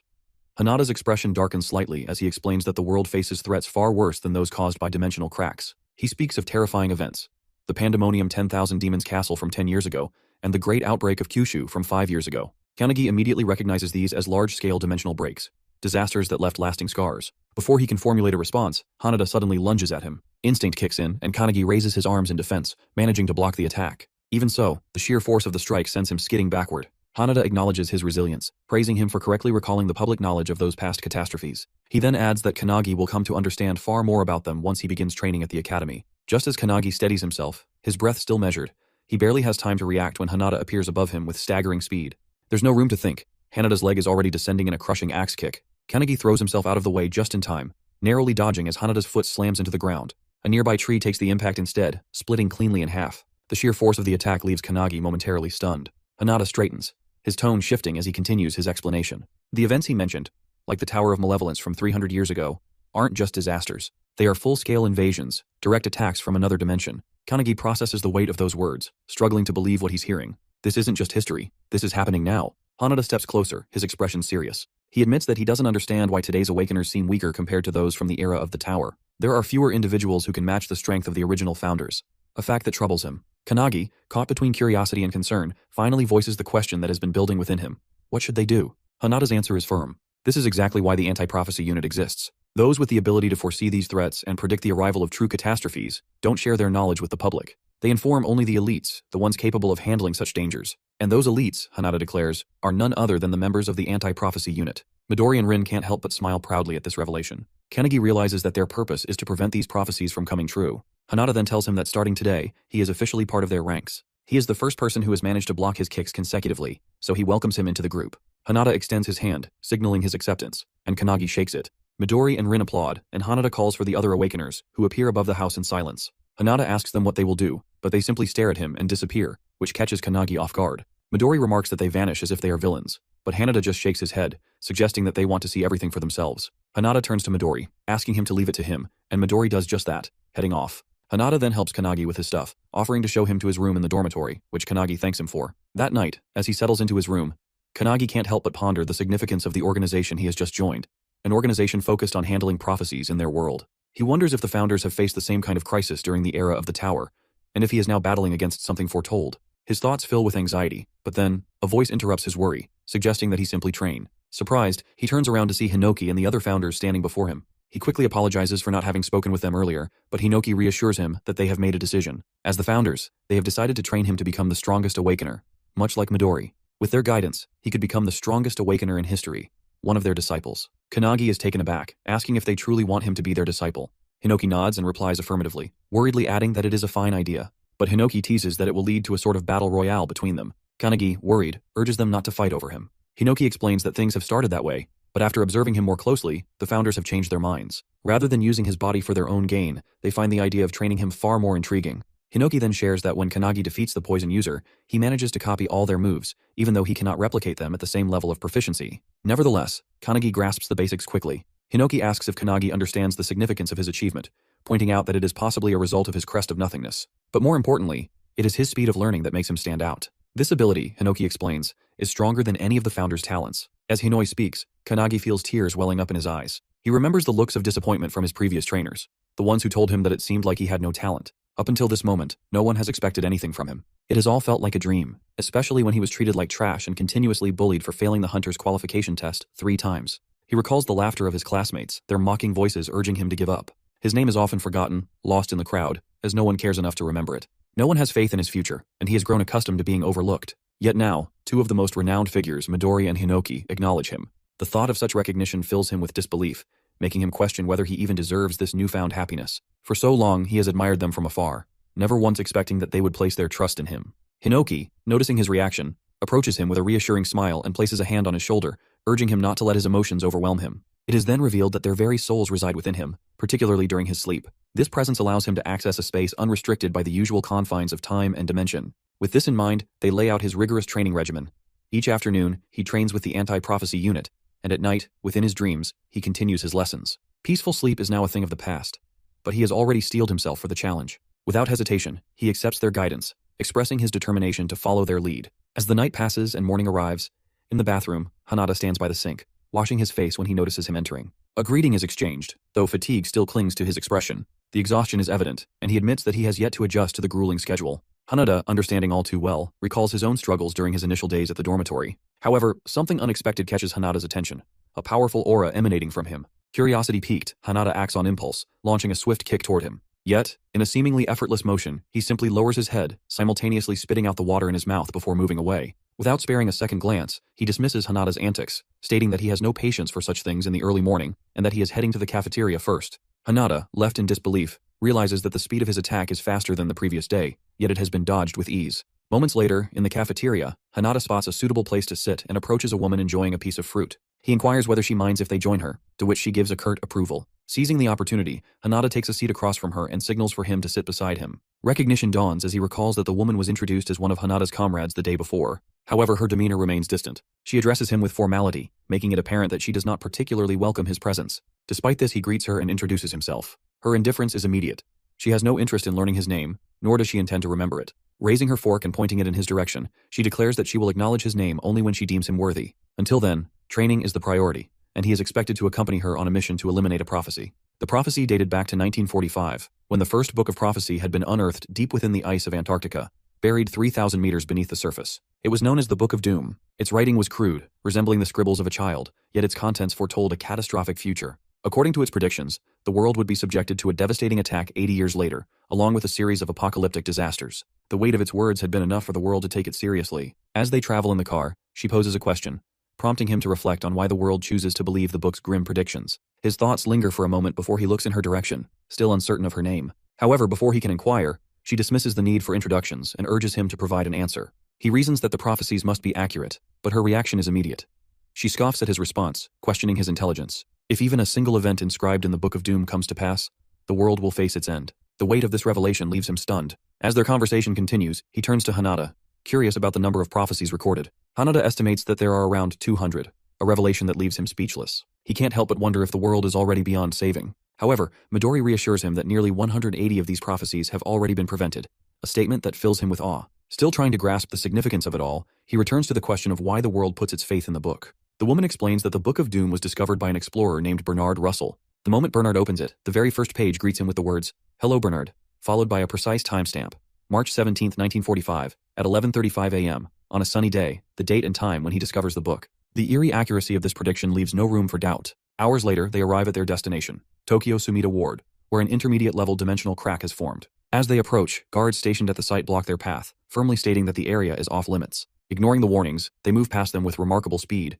leaving the guards momentarily stunned. When he hesitates, questioning whether it's truly alright to proceed, Hanada assures him that it is. The woman begins explaining the broader crisis at hand. Catastrophic events such as the Third World War, the dark side of the moon, the invasive pandemic, and the floating trees have all been classified as emergencies. Among these, the pandemonium outbreak, an incident Midori manages to suppress, stands as a particularly dire example. Though the Book of Doom is widely known, it is merely one of many grimoires scattered across the world. The Anti-Prophecy Unit exists specifically to gather intelligence, analyze predictions, and take preemptive action. Their responsibilities span multiple threat levels. Rank 3, involving the destruction of one or multiple regions. Rank 2, escalating into national emergency. Rank 1, affecting the planet's environment as a whole. Special rank, reserved for destruction of the world. He listens intently, his growing realization turning into alarm. With urgency in his voice, he asks if these missions are now solely their responsibility. The woman, unshaken, confirms that such duties naturally come with being a member of the Anti-Prophecy Unit. Not long after, Kisaragi and his team spot them crossing the yellow caution line and immediately confront them. Assuming they are civilians, Kisaragi warns them to turn back, explaining the dangers of their location. However, she dismisses his concerns, stating that today's prophecy is a Rank 3 event. Though the dimensional crack before them appears to be an intermediate B rank, in reality, it poses a much greater threat. A Rank 3 disaster, codenamed Yellow Journal. She is certain that the crack will expand further, and almost as if on cue, it begins to widen at an alarming rate. Kisaragi turns, eyes widening in horror as the fissure tears open completely. A wave of creatures begins pouring out, each one more monstrous than the last. With a sharp command, he orders his squad to prepare for battle, but the response is immediate and brutal. The creatures overwhelm his forces within moments, cutting them down with little resistance. Panic sets in as he curses under his breath, realizing that even B and C rank hunters are struggling to hold their ground. Then, his attention shifts to an even greater danger. The immense pressure radiating from a boss-level monster. Watching the newcomers stride forward, Kisaragi tries once again to intervene, warning them to stay back. But before he can say more, the woman presses her hand to the ground and casts a spell called Trismegistus. Instantly, spears erupt from below, impaling the creatures in a swift, merciless strike. Their bodies collapse, lifeless, as blood pools around them. Hanada too launches his own attack. With a burst of speed, he moves fluidly through the battlefield, knocking down every enemy in his path with precise, calculated movements. Kisaragi, witnessing the display of skill, is left speechless. He has always considered himself formidable as an S-rank hunter, yet these individuals far surpass him. He can't comprehend who they are or where they have come from. Then, the woman turns to Kisaragi and, with unwavering certainty, orders him to fall back. From their perspective, he is the civilian in this situation. Kisaragi's gaze drops to her hand, where an emblem is imprinted on her skin. Recognition flashes across his face. Their presence here isn't random. They are government operatives. Before he can process the implications, a massive hand emerges from the dimensional crack, ripping it open even further. As the rift widens, a towering beast steps forward. Gilia Ulnir, a being far beyond S-rank, looms over them, its monstrous form radiating an overwhelming presence. Without hesitation, the woman lunges forward, preparing to strike. Kisaragi shouts, warning her against a reckless attack, but his words fall on deaf ears. Together, they launch their assault, unflinching in the face of the threat before them. Hanada swiftly unleashes a series of kicks at the beastman, only to realize with shock that his attacks have no effect. The creature's anti-physical armor renders his strikes useless, forcing him to retreat just as it lunges toward the woman. Without hesitation, she gathers energy in front of her, preparing a counterattack. However, before she can react, Kanagi appears between them, stopping the beastman's assault with nothing but his bare hand. The impact causes the beastman to explode in a burst of energy, leaving everyone momentarily stunned. As the dust settles, Hanada recognizes the attack as a penetration shock. What truly shocks him, however, is that he has taken down an S+ rank monster with a single blow. The realization strikes him that Kanagi's strength has increased significantly overnight. Though the woman calls out, stating that such force was unnecessary, he knows that when facing an enemy with high physical resistance, striking from within is the most effective approach. He learned this from Wantak, the Fist Saint, who taught him the basics of penetration attacks just the night before. With that, Kanagi turns towards the girl and asks her name, noting that he saved her, so at least he deserves that. She excitedly reveals that her name is Akane. With no time to dwell on the moment, Hanada turns back toward the battlefield, enhancing his physical abilities to engage the new wave of monsters emerging from the crack. The woman, undeterred, unleashes her own attack, drenching her opponents in liquid mercury before igniting it into a powerful explosion with her Mercurius reject skill. Together, they press forward, recognizing that just as Kanagi pointed out earlier, breaking their enemies from the inside is proving far more effective. Determined to move forward, she signals to Hanada, and without hesitation, they both advance toward the dimensional crack. Behind them, Kisaragi can do nothing but watch in disbelief. He knows that the world beyond the crack is entirely different, an unknown realm filled with unimaginable dangers. To venture inside is madness. Yet, before he can react, the two have already rushed ahead, leaping through the crack without a second thought, leaving him surrounded by the lifeless bodies of A-rank monsters. The realization strikes him. These two are not ordinary fighters. They have to be part of the rumored secret organization. As they enter the dimension, an overwhelming swarm of creatures awaits them. Assessing the situation, Akane raises her hand, noting that the monsters are identical to those outside. With precision, she conjures a barrage of mercury spears, impaling the creatures instantly. Kanagi, while running, observes her technique, acknowledging her immense power. He understands now why she is regarded as the strongest area of effect fighter within the anti-prophecy unit. Defeating the other enemies, Akane now stands in front of a massive bear monster. However, just as she is about to attack, Hanada leaps toward it first. Seeing him, the bear swings its claws. But Hanada dodges by, jumping onto the roof, and then follows up with a barrage of kicks all around the beast. Kanagi watches in amazement as Hanada effortlessly moves and simply giggles. However, to his shock, Kanagi suddenly rushes toward the bear and unleashes a barrage of kicks just like he did, asking Hanada if it looked similar to his own technique. Hanada is taken aback but smiles in amazement. After defeating the monster, they venture ahead. Akane notices that as they go deeper, the number of enemies decreases. They finally reach a huge open space that resembles an arena. Suddenly, they feel a powerful aura around them, realizing that something is coming. To their shock, a massive Minotaur warrior monster jumps in front of them, completely enraged. It is a boss-blind Minotaur with a triple S rank power level. While Hanada and Kanagi are taken aback by its towering presence, Akane stands nonchalantly before it, questioning if this is really the boss. Numerous spears emerge from the portal as Akane yells at the others to unleash their strongest attacks. She will handle the final blow. Hearing this, Hanada begins channeling his energy while Kanagi stands in the background, amazed by both of their attacks. However, deep down, he knows it might not be enough to defeat the beast. When Hanada hears this, he is taken aback that Kanagi doubts their strongest attacks. Despite being bombarded by magic attacks, the beast swings its massive weapon, creating a crater in the ground and sending powerful shockwaves throughout the arena. As the dust settles, they are shocked to see that the beast remains completely unscathed, even after their most powerful strikes. The group braces themselves for battle once more. As Kanagi prepares himself, he suddenly hears someone praising Akane's talent. He recognizes this voice. It belongs to his founder's spirit, Kilik. Kilik, an alchemist, expresses concern that Akane, despite her purity, agility, and incredible strength, may have her talent wasted by dying at such a young age in this battle. According to Kilik, Akane tried her best.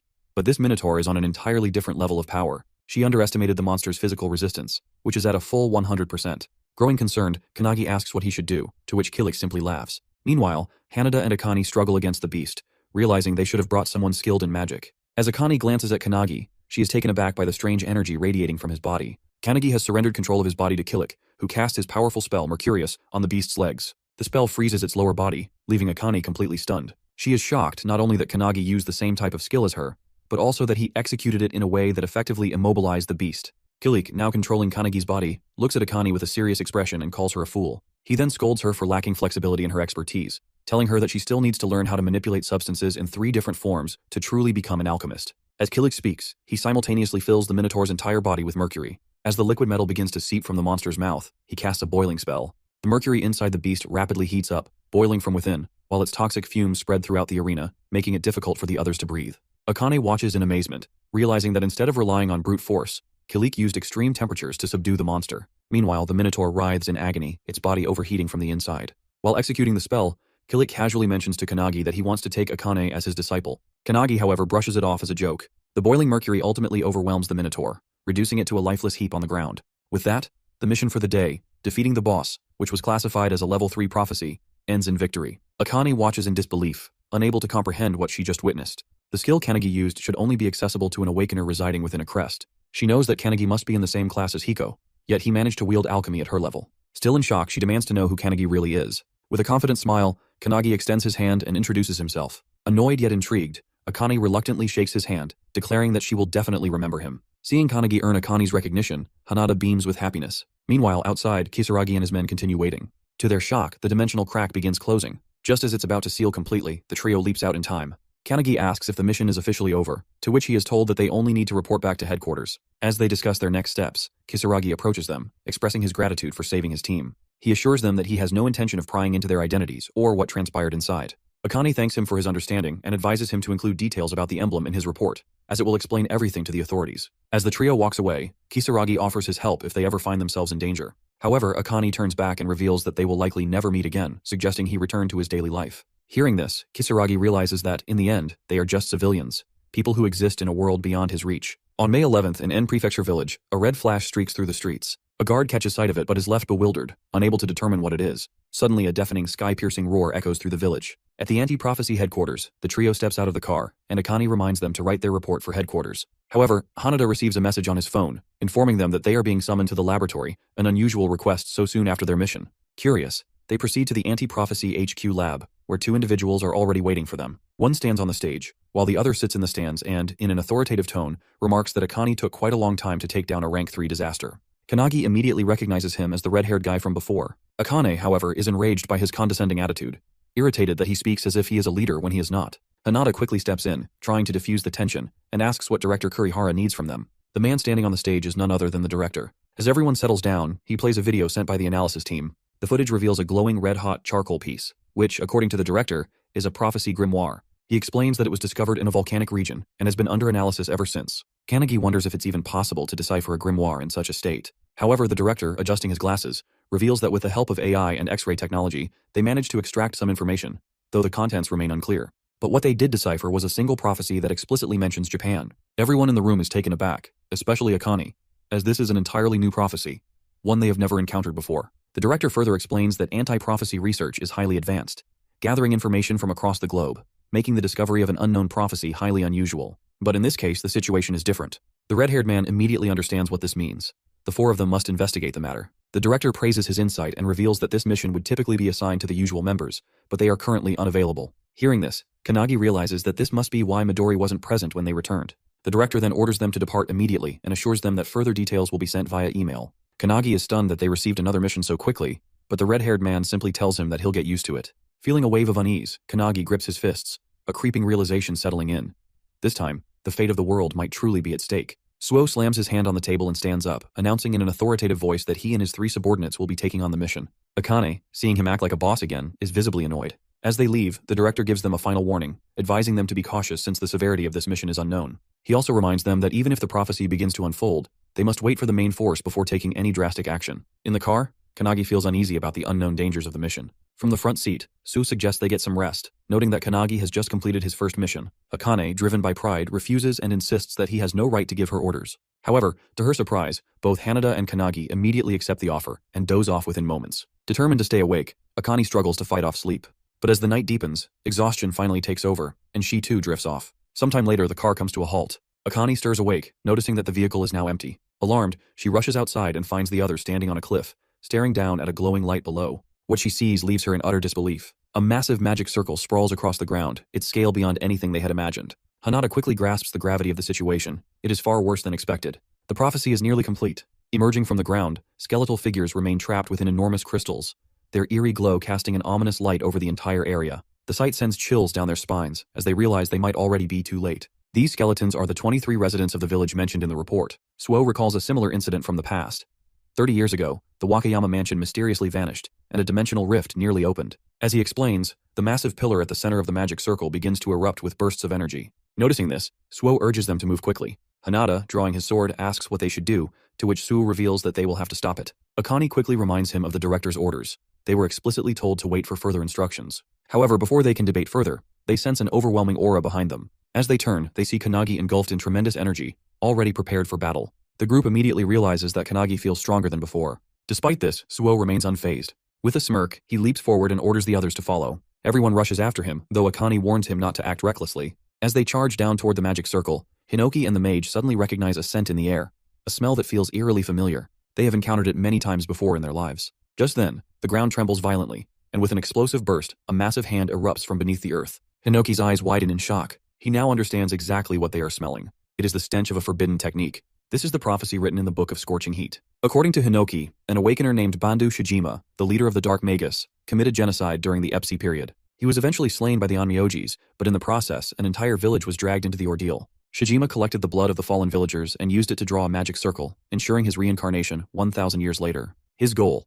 To devour everyone and reign over the world as a demon king. Before his demise, he left behind a forbidden technique that reveals how living beings would be sacrificed for his resurrection. Now in the present, Shijima has been reincarnated as a boss of unknown rank. His mission is clear: to fulfill the prophecy of Scorching Heat. Looking down at his hands, he scowls, realizing he has been revived with far less power than expected. He wonders if there weren't enough sacrifices for the ritual. As he surveys his surroundings, he notes with amusement that, even after a millennium, the place remains unchanged. However, his lips curl into a maniacal grin when he sees the anti-prophecy unit approaching, thinking that it is more sacrifices for him to claim. Channeling his dark arts, he unleashes Plate of Yin, causing a massive explosion beneath the charging anti-prophecy unit. Kanagi watches in alarm as the blast engulfs Hanada and Akane, but as the dust settles, they emerge unscathed. However, Kanagi's expression darkens when he notices a dark magic circle forming beneath their landing spot. It is the Dark Art, Death Realm. From the circle, hundreds of spirits emerge, their ghastly hands reaching out to ensnare Hanada and Akane. They struggle against the grasping spirits, quickly realizing that Shijima is far more skilled than they anticipated. As Shijima watches his spell take effect, he suddenly senses movement behind him.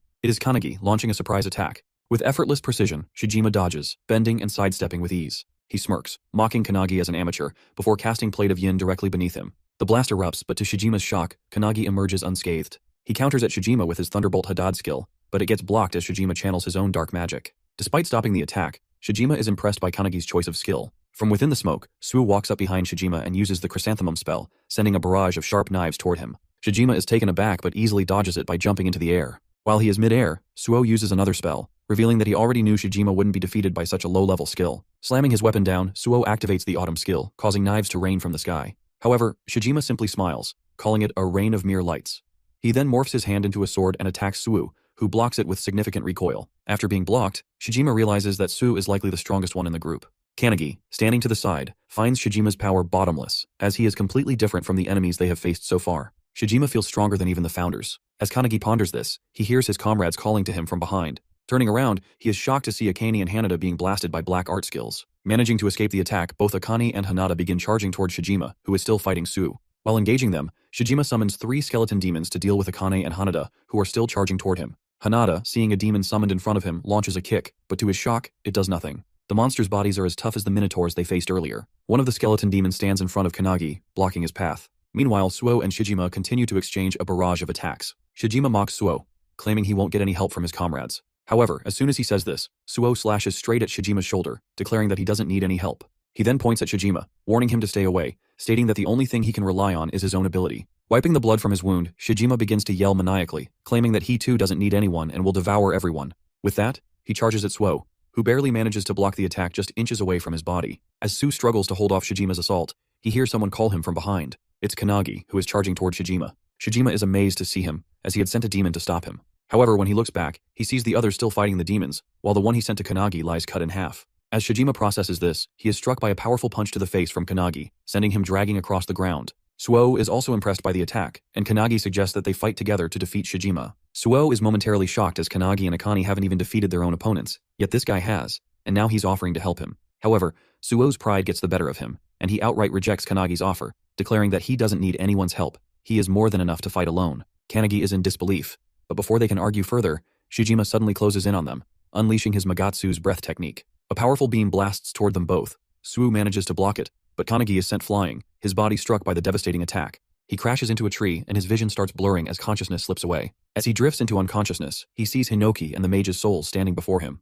Hinoki informs him that he has fainted, and so they have summoned him into his own consciousness. Despite the pain racking his bruised and battered body, Kanagi struggles to stand, desperately asking them to send him back. He needs to fight. However, before they can respond, a deep and authoritative voice echoes through the space, commanding him to step back from the battle. Meanwhile, outside, Suo is barely holding his ground against Shijima's relentless barrage of attacks. Shijima smirks, praising Suo for thinking the same way he does, needing no one else to fight their battles. With a sinister grin and the insatiable urge to devour everything, Shijima channels his power into his next attack, striking down with such force that Suo's sword shatters in half. Stunned but quick to react, Suo immediately summons another blade and swings at Shijima, but the enemy dodges effortlessly, bending backward with unnatural flexibility. Shijima seems to be enjoying himself more and more as Suo continues to struggle. Back in the spiritual realm, Kanagi's spirit form watches as the battle unfolds. Shijima is stronger than anyone there.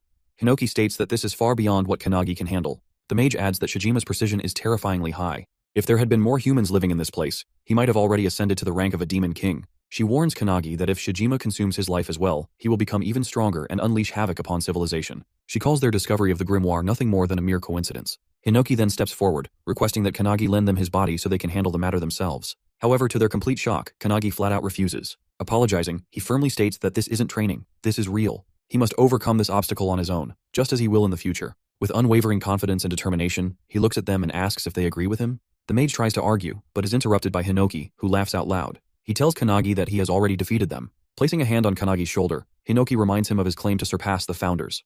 With that, he urges Kanagi to go, use everything he's learned, and do things his way. This boosts Kanagi's confidence, and with a determined look, he faces the battlefield, asking the founders to watch over him. Without hesitation, he dashes toward the field where Shijima and Suo are still locked in combat. Suo looks battered and beaten. As he opens his eyes, Shijima strikes again, sending him airborne. While in the air, Shijima readies his final blow to end him. But just as Suo braces for impact, someone grabs him midair.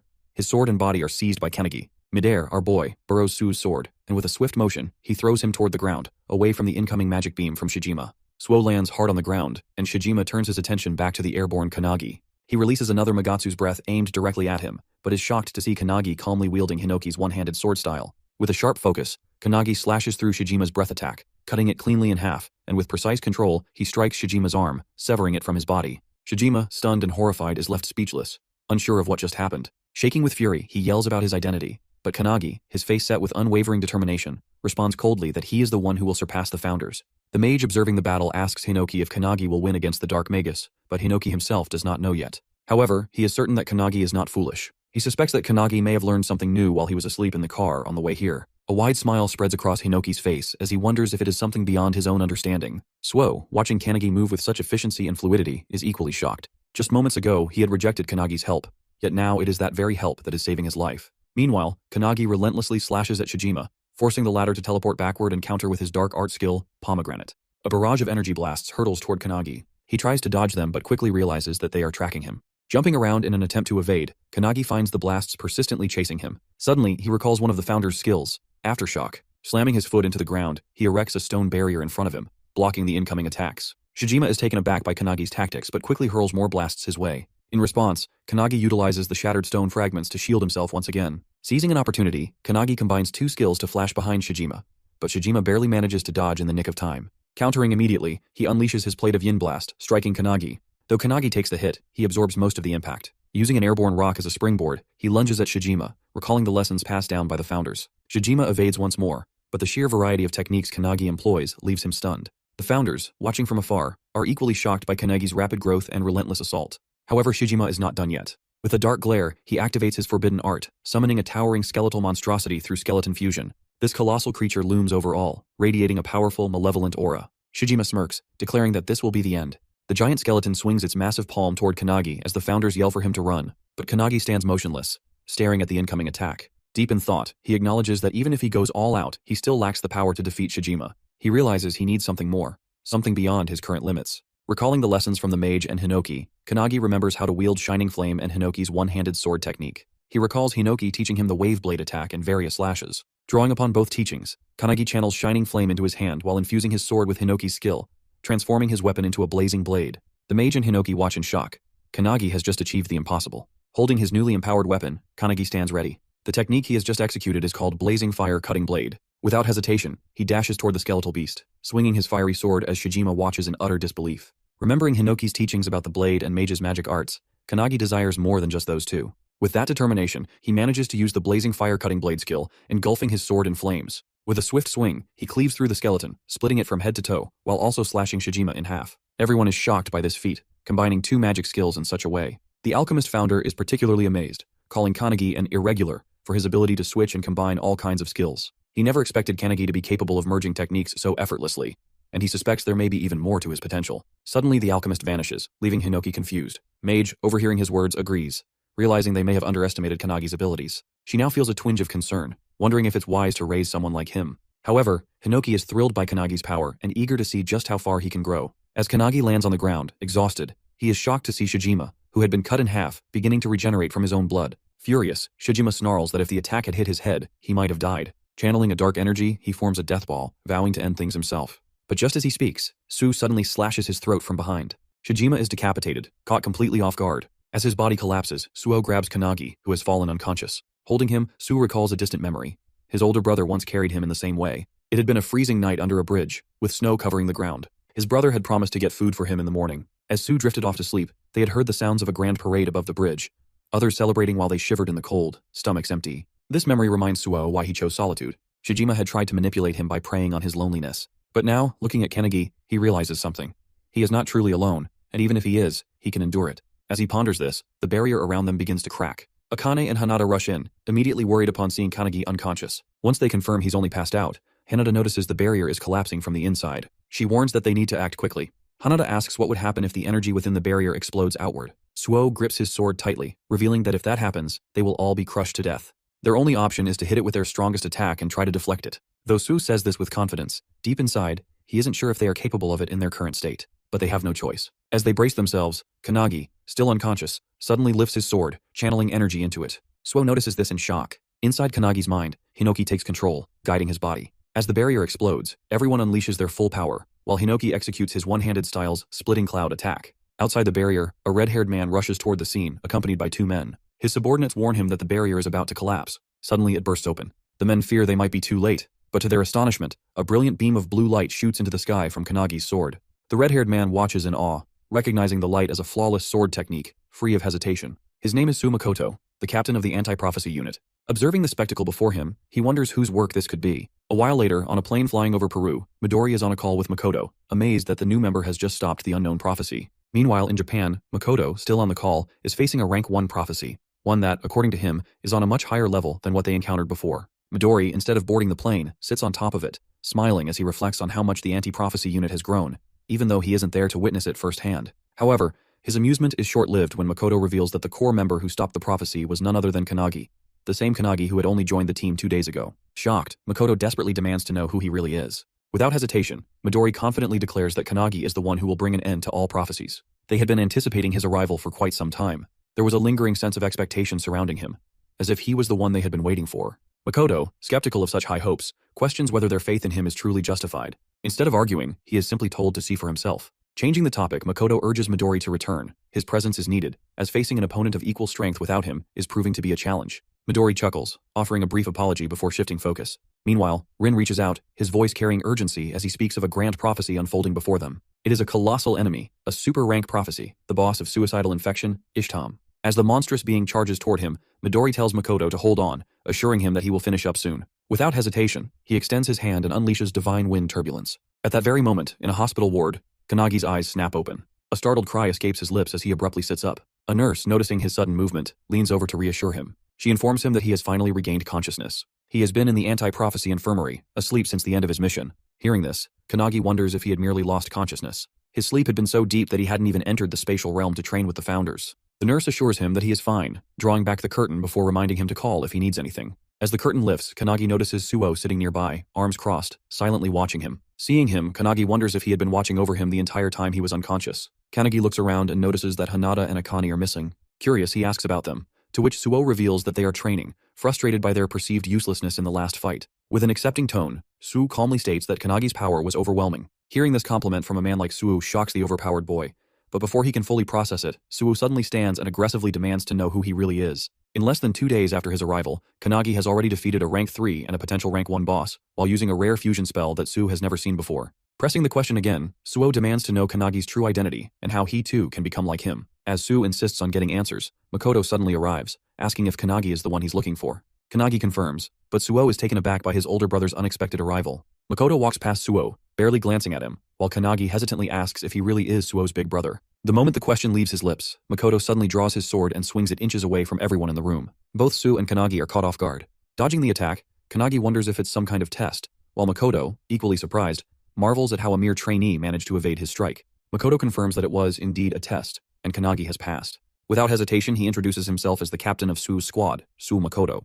The realization hits Kanagi hard. Makoto truly is Suo's older brother. After a brief pause, Makoto announces that due to Kanagi's extraordinary performance against the rank 1 disaster, he will be joining his squad temporarily. The announcement stuns Kanagi, but Suo is even more shocked. A tinge of jealousy creeps into him.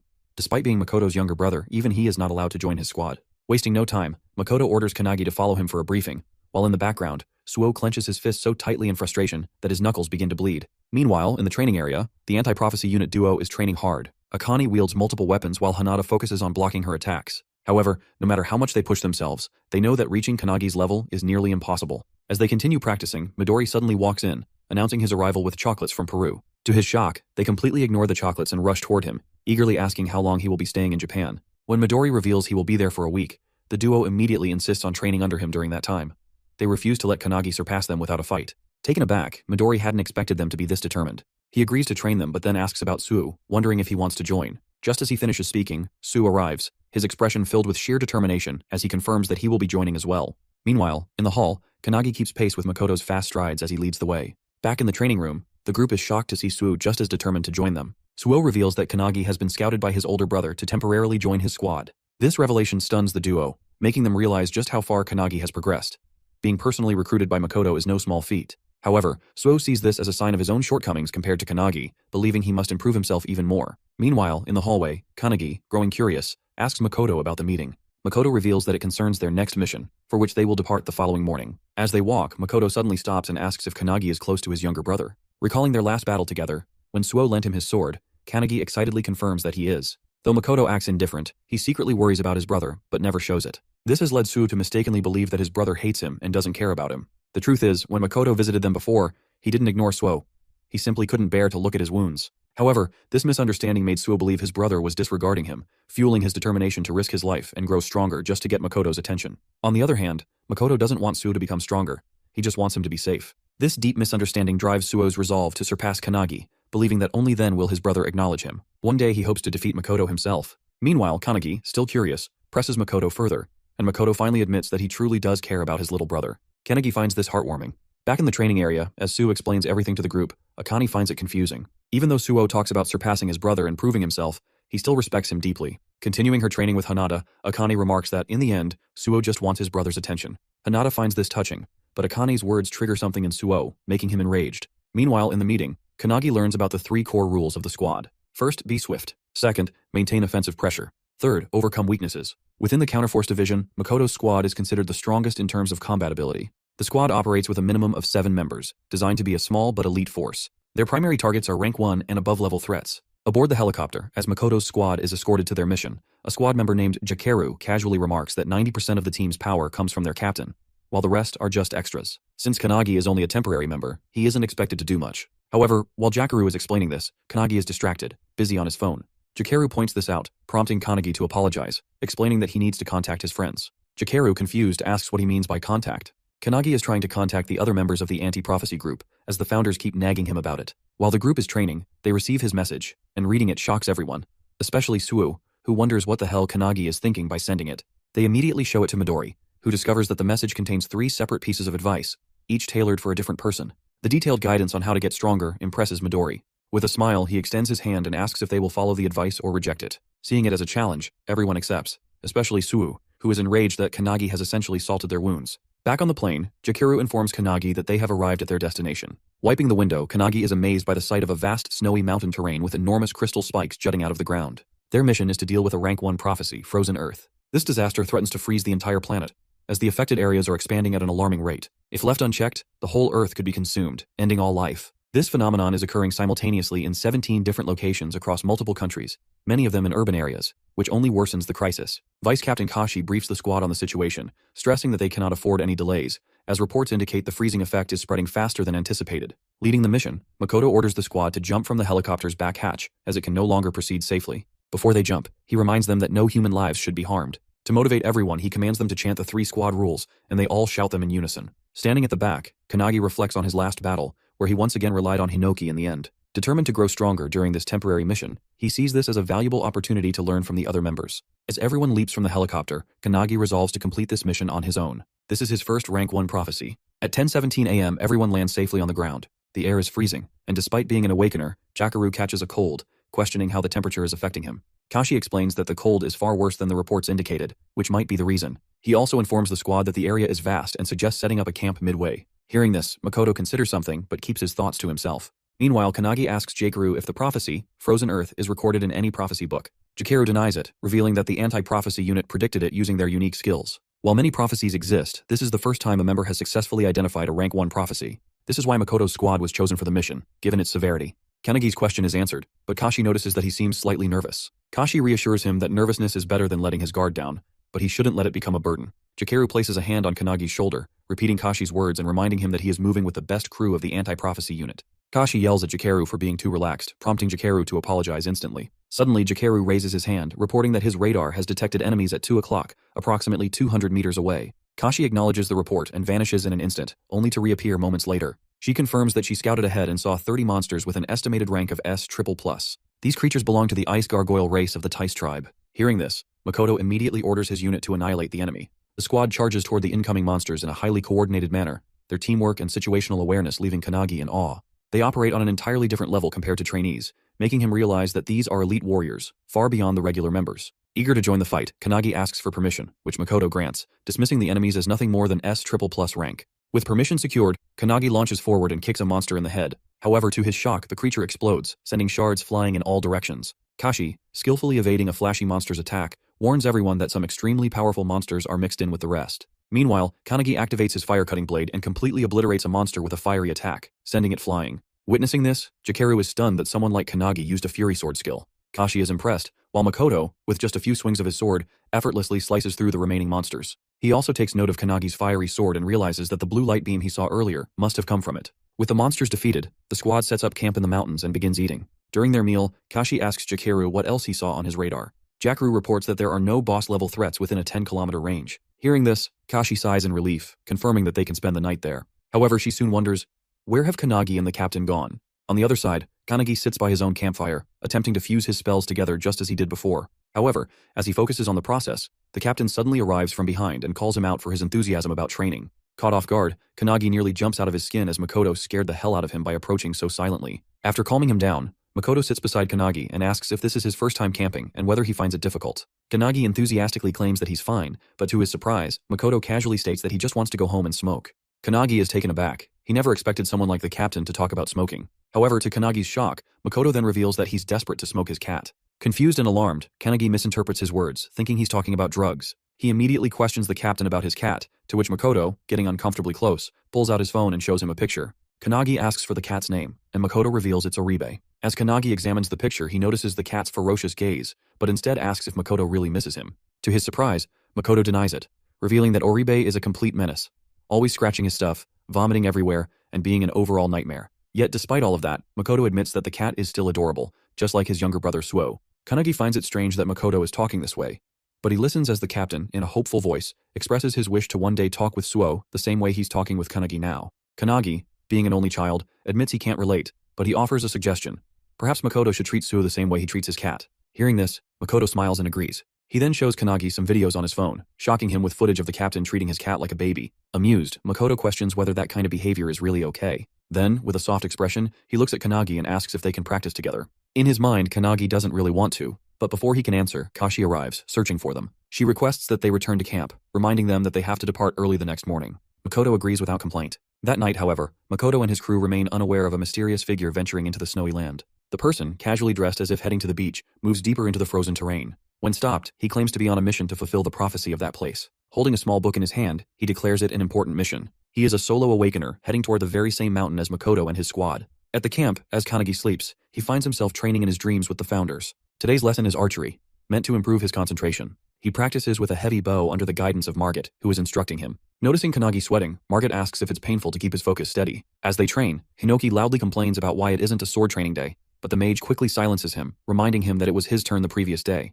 Despite the noise, Margit is impressed that Kanagi remains undisturbed, showing significant improvement in maintaining his concentration compared to their first session. Kanagi explains that he is currently on a mission with an amazing team, which motivates him to give his best.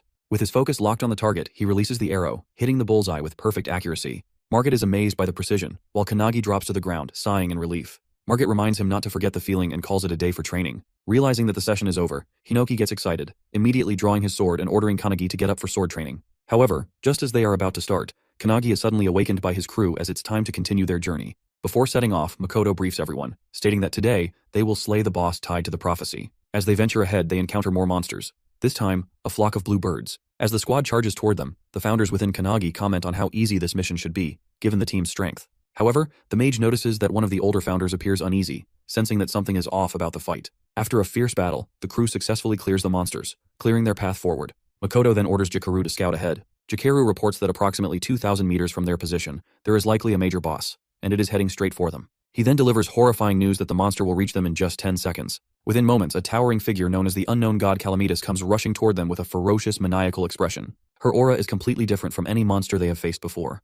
Makoto immediately orders his crew to engage, and they all flash toward the boss in perfect coordination. Jakeru uses his abilities to shackle the creature while Kashi slashes at it from all angles. However, to their shock, their attacks leave no visible damage. The boss remains completely unscathed, despite their well-executed combo. Just as the boss is about to counterattack, it suddenly senses something approaching from above. It's Kanagi, descending with a powerful sword strike. Remembering what Akane and Hinoki taught him about executing a vertical slash, he unleashes his strongest attack first, ready to strike with full force. Combining his power, Kanagi attacks with his blazing fire-cutting blade, sending a beam of fire toward the boss. However, to his shock, it has no effect. The boss immediately counters, swinging her own sword and sending Kanagi crashing into the ground. Hearing the powerful impact, Jakeru momentarily believes Kanagi has just died. However, Kanagi survives, having landed on an ice crystal that cushions his fall. Meanwhile, Kashi, still fighting, realizes why this boss is ranked number 1. She glances toward Makoto. It is now up to him to save them. Makoto draws his sword, and as he does, Jakeru instantly shackles Kanagi and lifts him out of the fight, claiming that if they interfere, they will only get in their captain's way. As they retreat, the boss swings at Makoto with all her might. The sheer force of the attack creates a powerful shockwave, making Kanagi worry for Makoto's safety. However, to his astonishment, Makoto stops the attack inches away from hitting him. The boss swings again, and once more, Makoto blocks it effortlessly. Without hesitation, he counters with a devastating slash, severing one of the boss's arms. Watching this, Hinoki is beyond impressed, exclaiming that he wants to do the same. However, Kanagi, growing concerned, firmly refuses to let Hinoki take over his body. Meanwhile, standing before the wounded boss, Makoto calmly declares that he had wanted his crew to gain experience fighting a boss of this level. But now, he will end it himself. Hearing this, his crew quickly deploys a barrier around them for protection. As soon as the barrier is up, Makoto channels his red dragon skill into his sword, unleashing blazing flames all around. He then combines it with crimson light, sending a massive inferno straight at the boss, which obliterates nearly half of her body. Kanagi, witnessing this, is utterly shocked. Makoto used a sword flame technique similar to his own, but it was far stronger. Without the protective barrier, they all might have been reduced to ashes. Kanagi quietly apologizes to the boss, saying it was his duty to protect the world. Then, out of nowhere, he meows like a cat, causing an unbearable wave of second-hand embarrassment to wash over everyone. Observing the battle closely, Kanagi realizes that Makoto's technique is vastly different from Hinoki's.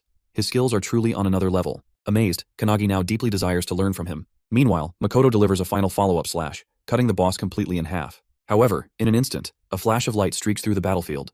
Makoto's arm is suddenly severed. In disbelief, he turns, only to see a gaping hole in Jakaru's body. Kanagi frantically looks around, horror gripping him as he realizes what just happened. One by one, his comrades' bodies are being torn apart, blood spilling onto the ground.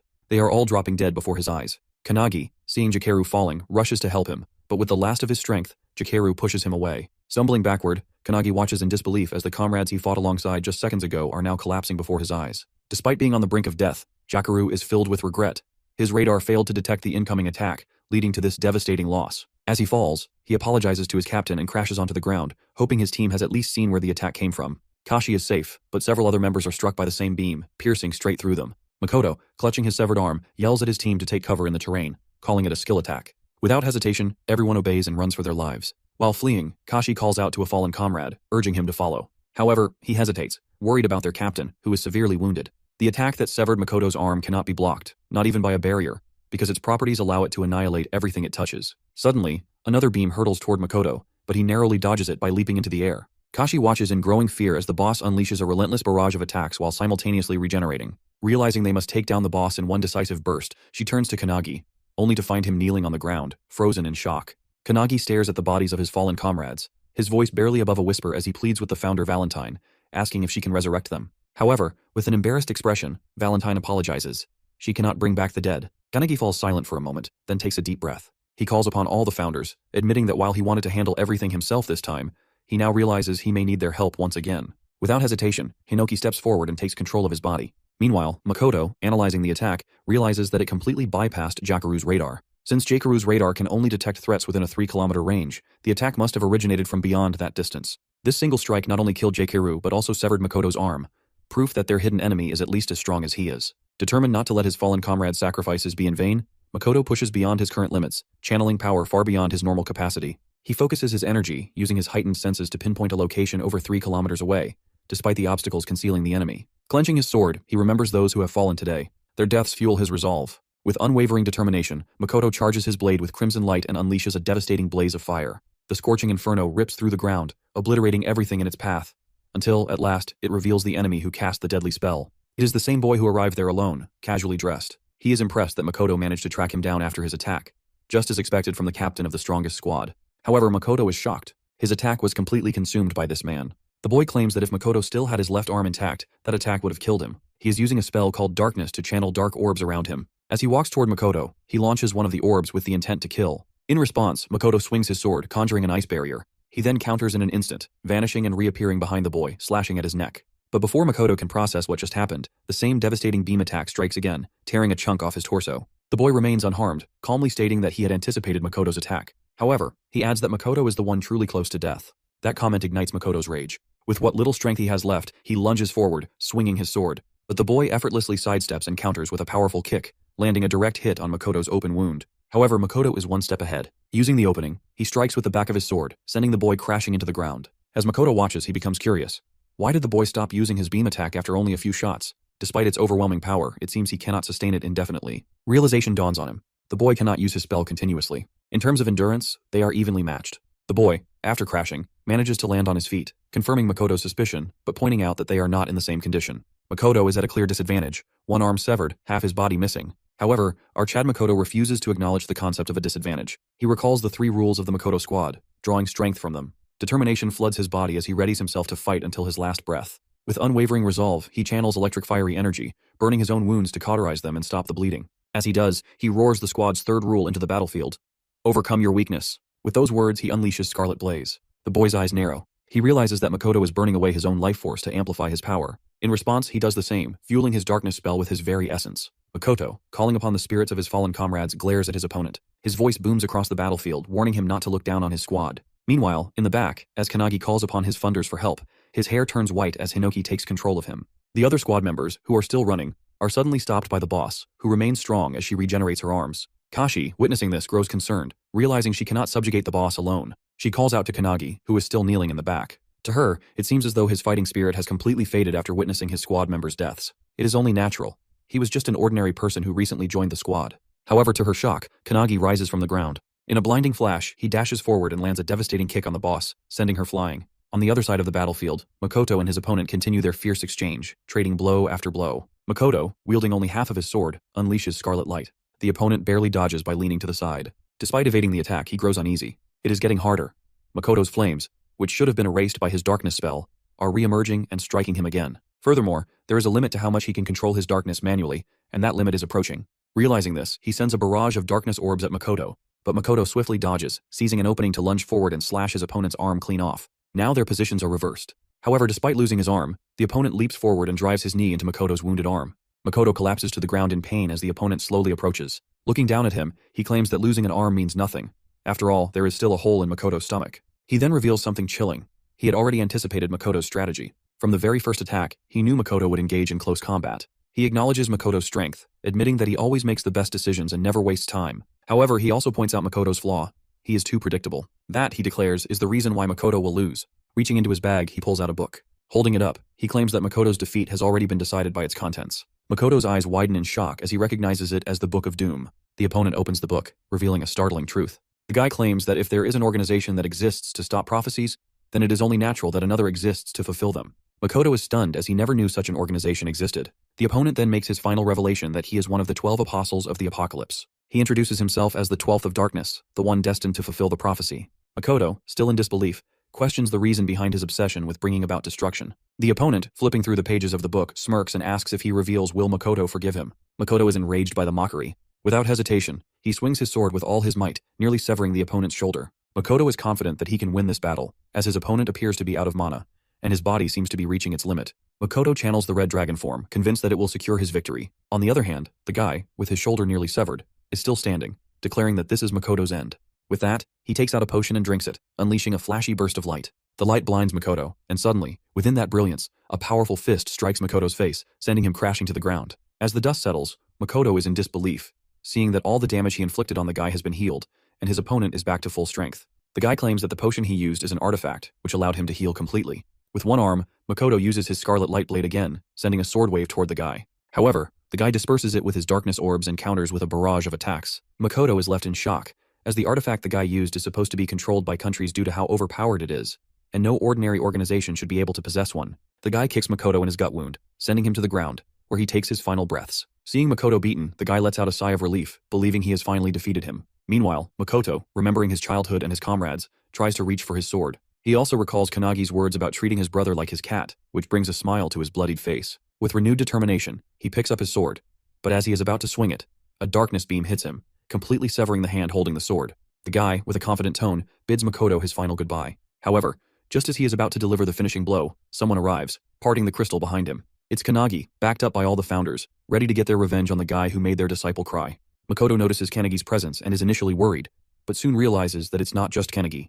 Something else is emanating from him. The guy also notices the abnormality and the aura radiating from Kanagi. The boy in front of him no longer appears as a vulnerable target, but as an existence that will fiercely defend himself. Growing worried, the guy warns Kanagi not to move, threatening to kill Makoto if he does. However, as he speaks, his arm is severed from his body in a flash.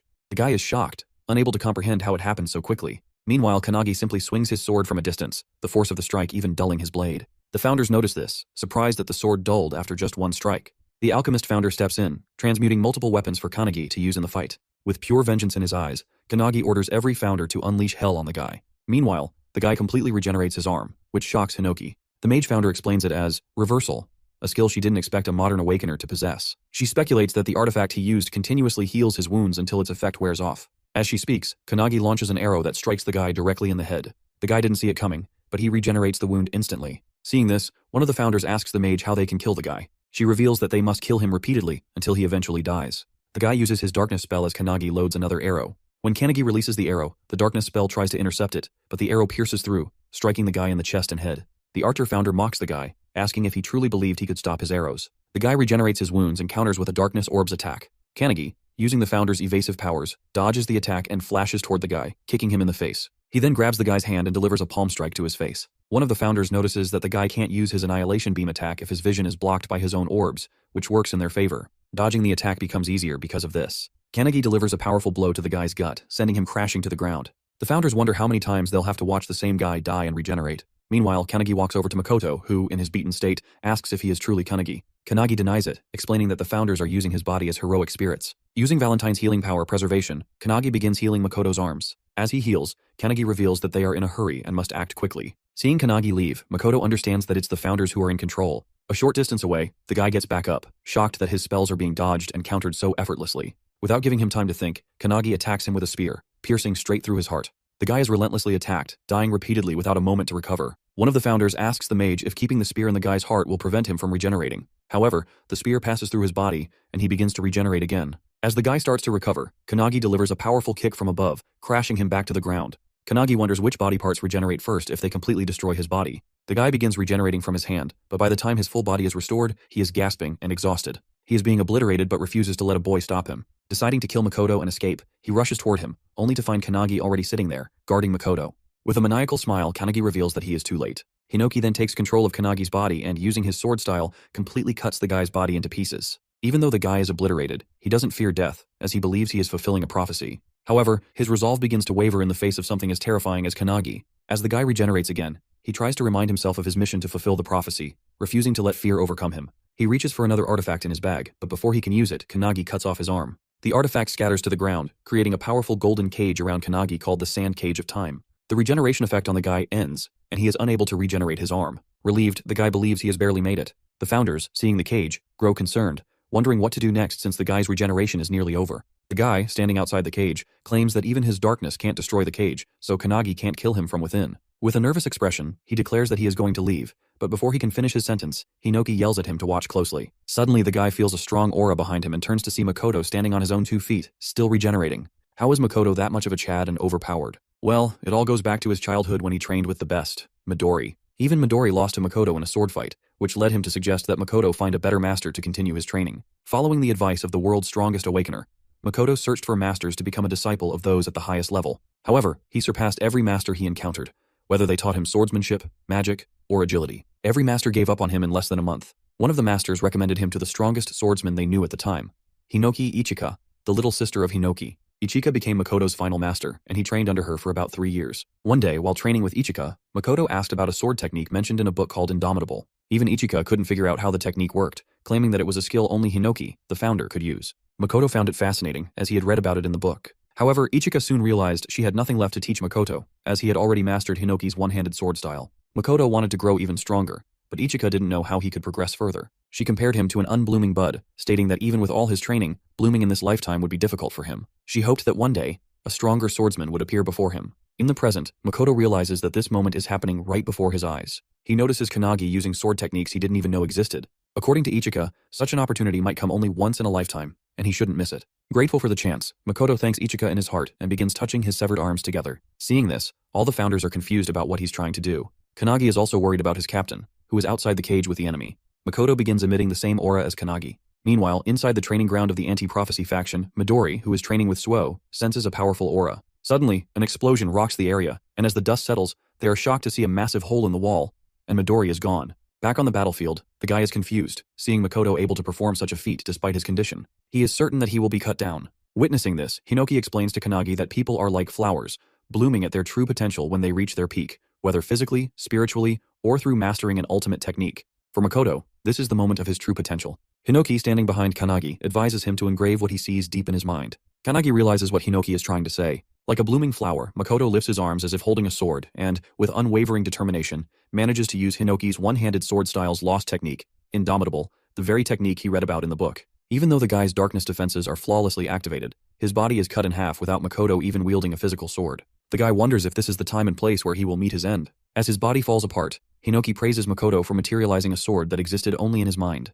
Meanwhile, Makoto, though standing in a state of confusion, feels that he has finally become the swordsman he always aspired to be. He considers it a blessing to have spent time with his family, friends, comrades, and subordinates. Every experience he's had has made him stronger. Even if this is his end, he remembers his little brother and his cat, apologizing to them in his heart. As he is about to lose consciousness, he sees Kanagi walking toward him, lending a hand with a smile. Seeing this, Makoto realizes that this death might not be the end, as he can still leave his legacy to the next generation through Kanagi. Grabbing Kanagi's hand, he thanks him and collapses to the ground. As the cage vanishes after the guy's defeat, Kanagi rushes toward his captain, feeling a deep connection through the crest of nothingness. All the other comrades lie lifeless on the ground, but as Makoto is about to join them, Midori comes flying in. He grabs Makoto just in time as he falls. Makoto dies in Midori's arms at the age of 23, after the battle with the darkness user, Pei. F for respect in the chat. Holding Makoto's body, Midori is in despair, unable to believe what has happened. He remembers a time when he asked Makoto why he became the captain of the squad while they were training. According to Midori in the anti-prophecy unit, Makoto was the second strongest after him, and if he were to go all out, no one would be able to match him. Midori had asked Makoto if, with all that strength, he thought it was better to fight alone. This question surprised Makoto, and he asked Midori if he thought he wasn't suited for teamwork. However, the team was more important to Makoto than anything else. He wasn't sure how to express this to Midori, but suddenly, his comrades called him through the security camera. In the group, Jakeru was excited because one of their comrades, Kuzushiro, had just passed the level 2 assignment he had been working on. Kuzushiro was also happy, saying he wanted to tell the captain first. Jakeru, thrilled about the news, suggested they all go out for lunch. Seeing their camaraderie, Midori was taken aback. As Midori listened, Makoto revealed that he was fond of his comrades and that even if he fell wounded in battle, he would be happy knowing he had his comrades by his side. Coming back to the present, Midori holds his friend's body and tells him that his wish of fighting for his comrades has been fulfilled. Even though most of his comrades have fallen, 2 of them are still alive. With tears in his eyes, Midori closes Makoto's eyes, stating that as a leader, Makoto has fulfilled his duties. It's something Midori knows he couldn't have done, but Makoto did it, and with honor. On the other hand, Kanagi is on the ground while all the founders stand behind him. Darkness begins to cloud his consciousness, and the mage explains that it's likely due to Kanagi taking all the blame for the station's destruction and his perceived weakness. All of the founders have also experienced the loss of their comrades, friends, and families. Their hearts were broken as they watched their comrades depart, and in most cases, like Hinoki, they couldn't move on from their wounded hearts. Hinoki walks up to Kanagi, who is kneeling in despair. He calls out to him, but in a hopeless tone, Kanagi reveals that he doesn't want to fight anymore. His heart feels torn apart,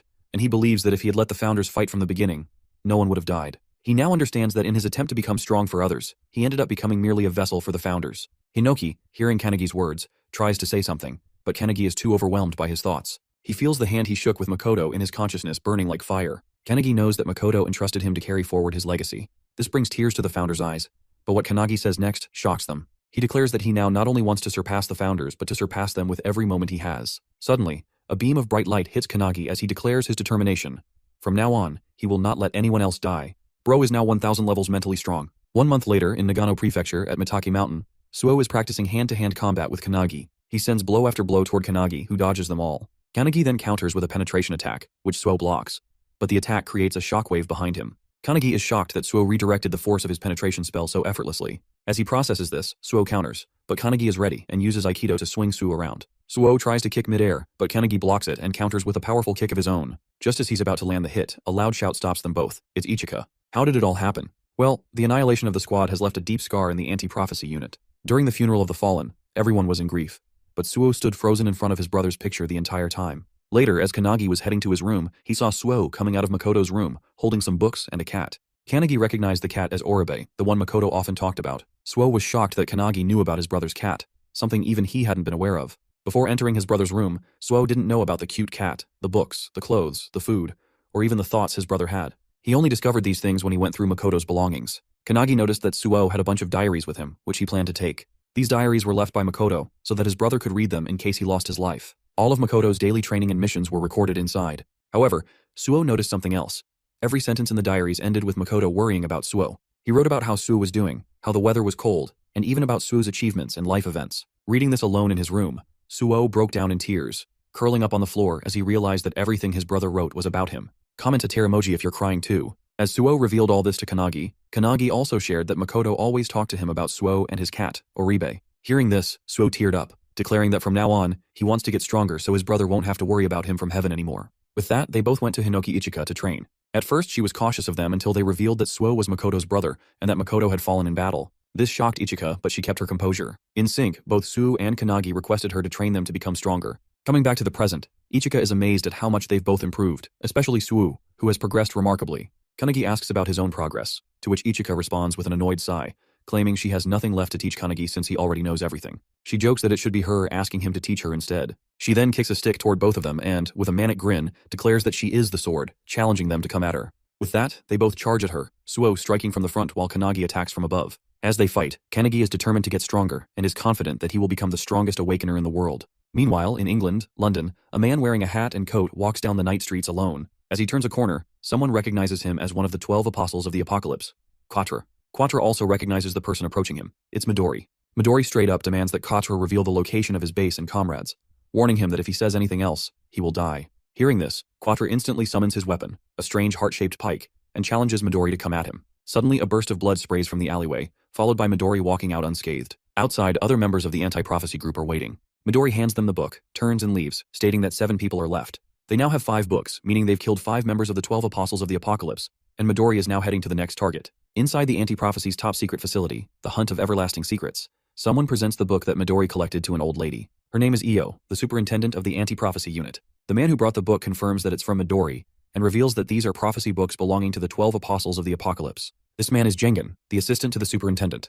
Another assistant, a lady named Shiki, is also present. She suggests that the books might be parts of a single, larger book that has been dismembered. Io opens the book and remarks that eliminating the apostles and retrieving the books aren't the main problems. The real issue is that Midori is acting on his own, and it seems like Makoto's death has left a deep scar on him. Shiki, hearing this, wonders what they should do. Io, with a smile, orders them to leave Midori to her, assuring them that once he returns, she will prepare tea for him. Jengen and Shiki then propose that since Makoto's squad has been eliminated, leaving a gap in the anti-prophecy unit, they are willing to form a new squad under their leadership. Hearing this, Io falls into deep thought. Meanwhile, somewhere around Tokyo, a rank 2 prophecy, the rebellion, is unfolding. The boss of this prophecy is the god of Down. Members of the anti-prophecy unit are fighting the troops of the prophecy, but are struggling to defeat even a few of them. In their nervousness, they call out for their captain, Hibiki. Hibiki, the captain of the Hibiki Setsuna squad, steps forward.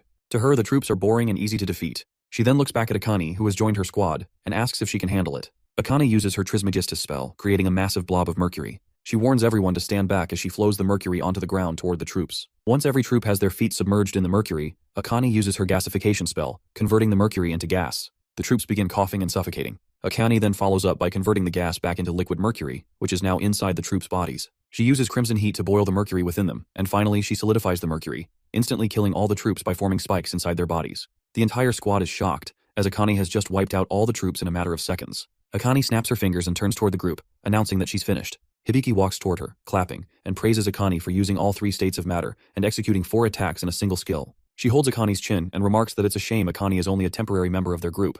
Hibiki proposes that once Akane finishes her training, she should join their squad permanently. Akane, excited, replies that she'll think about it. The other squad members are also impressed by Akane, wondering if she'll really join their squad, given how cute and strong she is. However, to their surprise, Hibiki wants Akane to join because she wants their battles to be even easier. As soon as Akane leaves, she calls Kanagi, informing him that she has completed Lesson 7 about controlling the 3 states of alchemy, and asks him to send her the next lesson. Kanagi, who is trying to keep his lunch safe from the cat, agrees. The founder alchemist, hearing this, is amazed that Akane has finally mastered level 7. Kanagi requests the founder to prepare 3 more lessons for Akane, which he gladly agrees to. Kanagi informs Akane, and she thanks him. She also mentions that Hanada has reached Lesson 8. In Saitama Prefecture, Tokorozawa City, a rank 2 prophecy, earth-eating beast with the boss Sphinx, has occurred.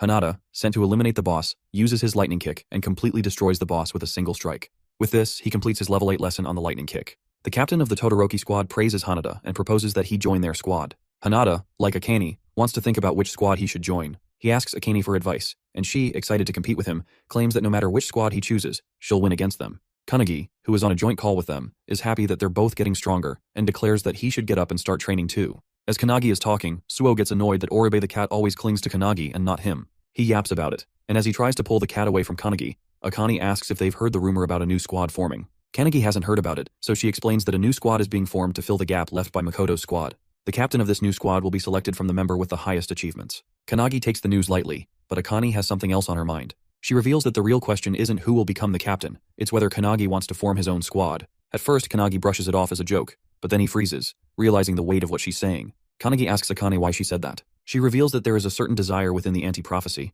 as there exists a force in the world capable of eliminating all prophecies. Kanagi is taken aback by this revelation, and Akane adds that she too desires such a force. She explains that everyone in the squad is searching for a strong-willed leader, and she believes Kanagi has the qualities to be a capable squad captain. Just then, Akane's squad captain calls for her, prompting her to excuse herself from Kanagi and say goodbye. This conversation leaves Kanagi deep in thought about the possibility of becoming a squad captain. Meanwhile, Ichika asks Suo about Kanagi, to which he reveals the discussion about him potentially becoming a captain. Ichika also believes that if Kanagi wants to, he could easily take on the role, and Suo agrees with her. Lost in thought, Kanagi seeks answers from the founders, who appear just as uncertain about what to advise him. Since they had all devoted their lives to following a master, they lack experience in leadership. The mage founder, realizing this, calls them useless teachers for being unable to guide Kanagi in this situation. Hinoki then turns to the founder of military strategy, Ryan, and asks for his opinion. Ryan, however, refuses to intervene, stating that it is not the right time, as there is already someone qualified to guide Kanagi. Before Kanagi can process this, his thoughts are abruptly interrupted by a wooden spear striking the ground inches away from him. Looking up, he sees Ichika approaching, urging him not to waste his time overthinking and instead continue his training. With a maniacal grin, she challenges him to use his flash step against her. Kanagi agrees, leaping down from the rock and using flash step in combination with ripple step to land softly. Ichika watches in amazement, wondering about Kanagi's true identity. To her, the level of skill he has attained in just 6 months is impossible for a normal awakener. Recalling Hinoki's rigorous training sessions where he failed countless times while learning flash step, Kanagi lets out a laugh. However, before he can dwell on the memory, he senses an aura of energy surging toward him. Noticing Ichika charging at him with her wooden staff infused with energy, he swiftly dodges. The staff strikes the rock behind him, splitting it cleanly in half. Suo, witnessing this, is stunned. Ichika, undeterred, reminds Kanagi that she doesn't care whether he is focused or not. She will force him to be. Kanagi, now slightly nervous but fully attentive, holds his stance. Inside him, Hinoki realizes that Ryan was referring to Ichika as the qualified person to guide Kanagi. The mage founder also comes to understand that Ichika is remarkably strong for a modern awakener, as expected from Hinoki's descendant. However, Hinoki denies having children, claiming it might be his brother instead. He acknowledges Ichika's strength, noting that since she trained someone as powerful as Makoto, she might be a living successor. However, as he says this, he notices her using a technique called Skyfall, something he has never seen before. This technique launches an electric zap toward Kanagi, who barely evades it. Realizing the sheer strength behind the attack, Kanagi understands that Ichika is going all out against him. Ichika charges forward and follows up with her Purgatory Sword technique, unleashing a powerful strike at him. Meanwhile, Hinoki watches in excitement, realizing that Ichika has developed a new technique by refining all the knowledge passed down to her. Outside, as Kanagi dodges the attack, Ichika is impressed. It's a technique he has never encountered before, yet he still managed to evade it. She praises Kanagi's one-handed sword style, noting that it closely resembles the techniques of the founder. This comment shocks Kanagi, and before he can respond, Ichika adds that he might be worrying about whether he could ever become as strong as Makoto. Kanagi is stunned, as this is exactly what has been weighing on his mind. Suo, overhearing this, is also taken aback. Kanagi's grip on his sword tightens as he recalls witnessing Makoto's strength firsthand, how he was an extraordinary squad captain. This is the very reason Kanagi keeps questioning whether he can ever reach Makoto's level. To his surprise, Ichika tells him that he doesn't have to be like Makoto. She suddenly yells at him to pay attention, channeling her energy as she executes her sword technique, Tengu Dance, creating a powerful water tornado. She explains that this technique was developed by past masters who built upon the founder's techniques. While these techniques may never match the founder's power due to the immense difference in strength, the masters never stop trying, gradually getting closer over time. Hearing this, Kanagi finally understands what she means. Ichika then reveals that she doesn't know exactly how great a captain Makoto was, but from what she knew of him, he must have been an incredible leader. She adds that it won't be the same for Kanagi in the beginning, but if he polishes his skills, he definitely has the potential to reach that level. Pointing her wooden stick at him, she advises Kanagi not to try to become like Makoto, but instead to focus on the path entrusted to him. Hearing this, Kanagi remembers when Makoto shook his hand. Thinking back on that moment, he realizes he must look toward the future instead of dwelling on comparisons.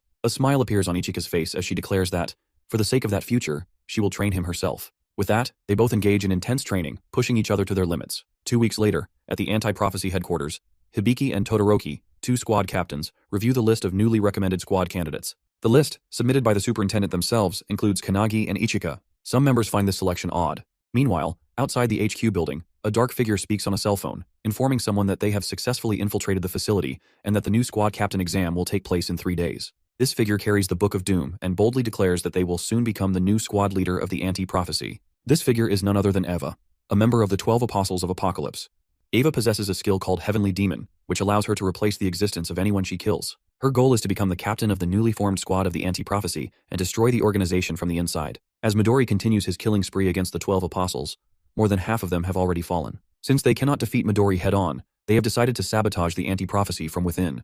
Their motto is that they will do anything to fulfill the prophecy. 3 days later, at the grand training field of the Anti-Prophecy, the selection examination for the captain of the new squad is underway. As all participants gather, the instructor announces that there will be 4 tests, with only 4 people advancing to the final stage. The exam follows a point system. First place in each test earns 3 points, second place earns 2, and third place earns 1. In the end, the candidate with the highest score will be elected as the captain of the newly formed squad.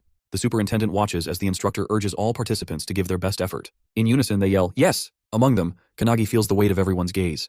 There are 8 candidates: Koki from the Yagarama squad, Akihina from the Yorozuya squad, Sonobe from the Yashima squad, Hisagi from the Kakabe squad, Sakazaki from the Tsarazaki squad, Shikami from the Todoroki squad, and Jiru from the Hibiki squad. However, the real danger lies in the fact that one of them is actually Eva, one of the 12 apostles, an imposter hidden in plain sight. And then, there is the special recommendation: Kanagi. Unlike the others, Kanagi stands alone, as his squad captain Ichika is nowhere to be seen, oversleeping as usual. However, she sends him a message, warning that if he doesn't win, she will personally make him regret it. Determined to avoid elimination before Ichika arrives, Kanagi steels himself for the competition. Meanwhile, Ichika rushes toward the training ground, riding on Suo's back. She yells at him to go faster, knowing that if they don't hurry, they might miss the crucial moments. She has complete faith that Kanagi will win and refuses to miss his victory. Back at the training field, the first test begins, which is mana measurement. To everyone's shock, Kanagi releases an immense amount of energy, shattering the measurement device and securing first place. Akihina from the Yorozuya squad, who ranks 5th in the test, is stunned by Kanagi's overwhelming power. Sakazaki takes 3rd place, while Sonobe secures 2nd, both realizing that Kanagi is an anomaly. Sakazaki remarks that such irregularities occasionally occur when a genius in either physical strength or mana appears in the exam. He speculates that Kanagi is a mana prodigy, much like another participant, Shikami, who ranks 7th. On the points table, Kanagi takes the lead with 3 points. As the instructor announces the second test, hand-to-hand combat, the real battle begins. Each participant must face an opponent, and a victory will earn them 2 points. As the instructor announces the first participant, Shikami voluntarily raises his hand, requesting to face Kanagi. Shikami is the strongest regular member in hand-to-hand combat and is also considered an irregular. When he was just 2 years old, he was caught in the emergence of monsters from another dimension. However, even as a baby in a cart, he single-handedly killed all the monsters, shocking his own mother. He protected her and became a legend. In the audience, Hibiki accuses Todoroki of cheating by sending Shikami into the hand-to-hand combat test. Todoroki argues that there is nothing wrong with choosing his strongest member, as Shikami is blessed with both magical talent and immense physical strength. He boasts that he has been training Shikami since he joined his squad, and to this day, no one has ever beaten him in hand-to-hand combat. Hearing this, Hibiki wonders if the match will end instantly, considering Shikami's combat abilities are practically unbeatable. As the fight begins, Shikami approaches Kanagi and asks if he has really been giving lessons to Hanada. Remembering the founders, Kanagi replies that he is merely a messenger. Shikami doesn't understand what he means but continues, claiming that someone out there is advising and teaching Hanada, who is already a super genius. He adds that even without Kanagi's guidance, Hanada will surpass his current level on his own. Instead of arguing, Kanagi simply agrees with him, which only annoys Shikami further. Enraged, Shikami activates Violent Bite, transforming into a monstrous form. In an instant, with blinding speed, he lunges at Kanagi. Kanagi ducks just in time, but Shikami follows up with a powerful claw attack. Watching this, Todoroki is thrilled to see his fighter going all out. As Shikami swings with all his might, Kanagi sidesteps the attack. Seizing the moment, Kanagi shifts into Kudu's stance, grips Shikami's wrist, and with tremendous force, slams him into the ground. The impact erupts in a massive shockwave, sending rocks flying across the field and startling everyone. As the debris settles, both Kanagi and Shikami are airborne. The other participants are in awe. Despite Kanagi merely redirecting Shikami's attack, the sheer power of it was enough to devastate the entire battlefield. Even Kanagi himself is impressed by Shikami's strength, though Shikami assumes he is being sarcastic. Despite the powerful blow, Shikami lands safely on the ground, shocking everyone that he managed to do so despite the destroyed terrain. Akihina, analyzing the situation on his laptop, remarks that this outcome was inevitable. Shikami's physical boost is irregular, and the sturdiness of his body far surpasses that of a normal awakener. Regaining his composure, Shikami charges at Kanagi once again. Kanagi realizes that simply countering Shikami's attacks won't be enough to win. He needs to try something different. Activating his founder power, he delivers a light kick at the charging Shikami. He then multiplies the attack using the penetration technique, Luminance Kick, striking Shikami multiple times while he is still airborne. Everyone watches in shock as Shikami crashes to the ground, defeated. The instructor quickly intervenes, stopping the match before it escalates further, and declares Kanagi the winner, awarding him 2 additional points. The other squad members are amazed. This guy just physically overwhelmed Shikami, despite Akihina's earlier claim that he was an irregular. Akihina, now furiously typing on his laptop, hadn't expected Kanagi to be so exceptional in hand-to-hand combat. He initially assumed Kanagi would be eliminated naturally if left alone, but now, it's clear that Kanagi is becoming an obstacle in his plans. As Shikami regains consciousness and opens his eyes, he is shocked to see Kanagi casting some kind of spell on him while he lies on the ground. Kanagi reassures him that he is healing his wounds, which only astonishes Shikami further. An irregular in both mana and physical prowess, now capable of healing too? It seems almost unbelievable. Shikami, still processing what's happening, asks Kanagi if there's anything he can't do. This question makes Kanagi recall the time he desperately tried to bring back his fallen Makoto squad members but failed. After healing Shikami for a while, Kanagi tells him he should be able to stand now. As they speak, a loud bang suddenly erupts nearby.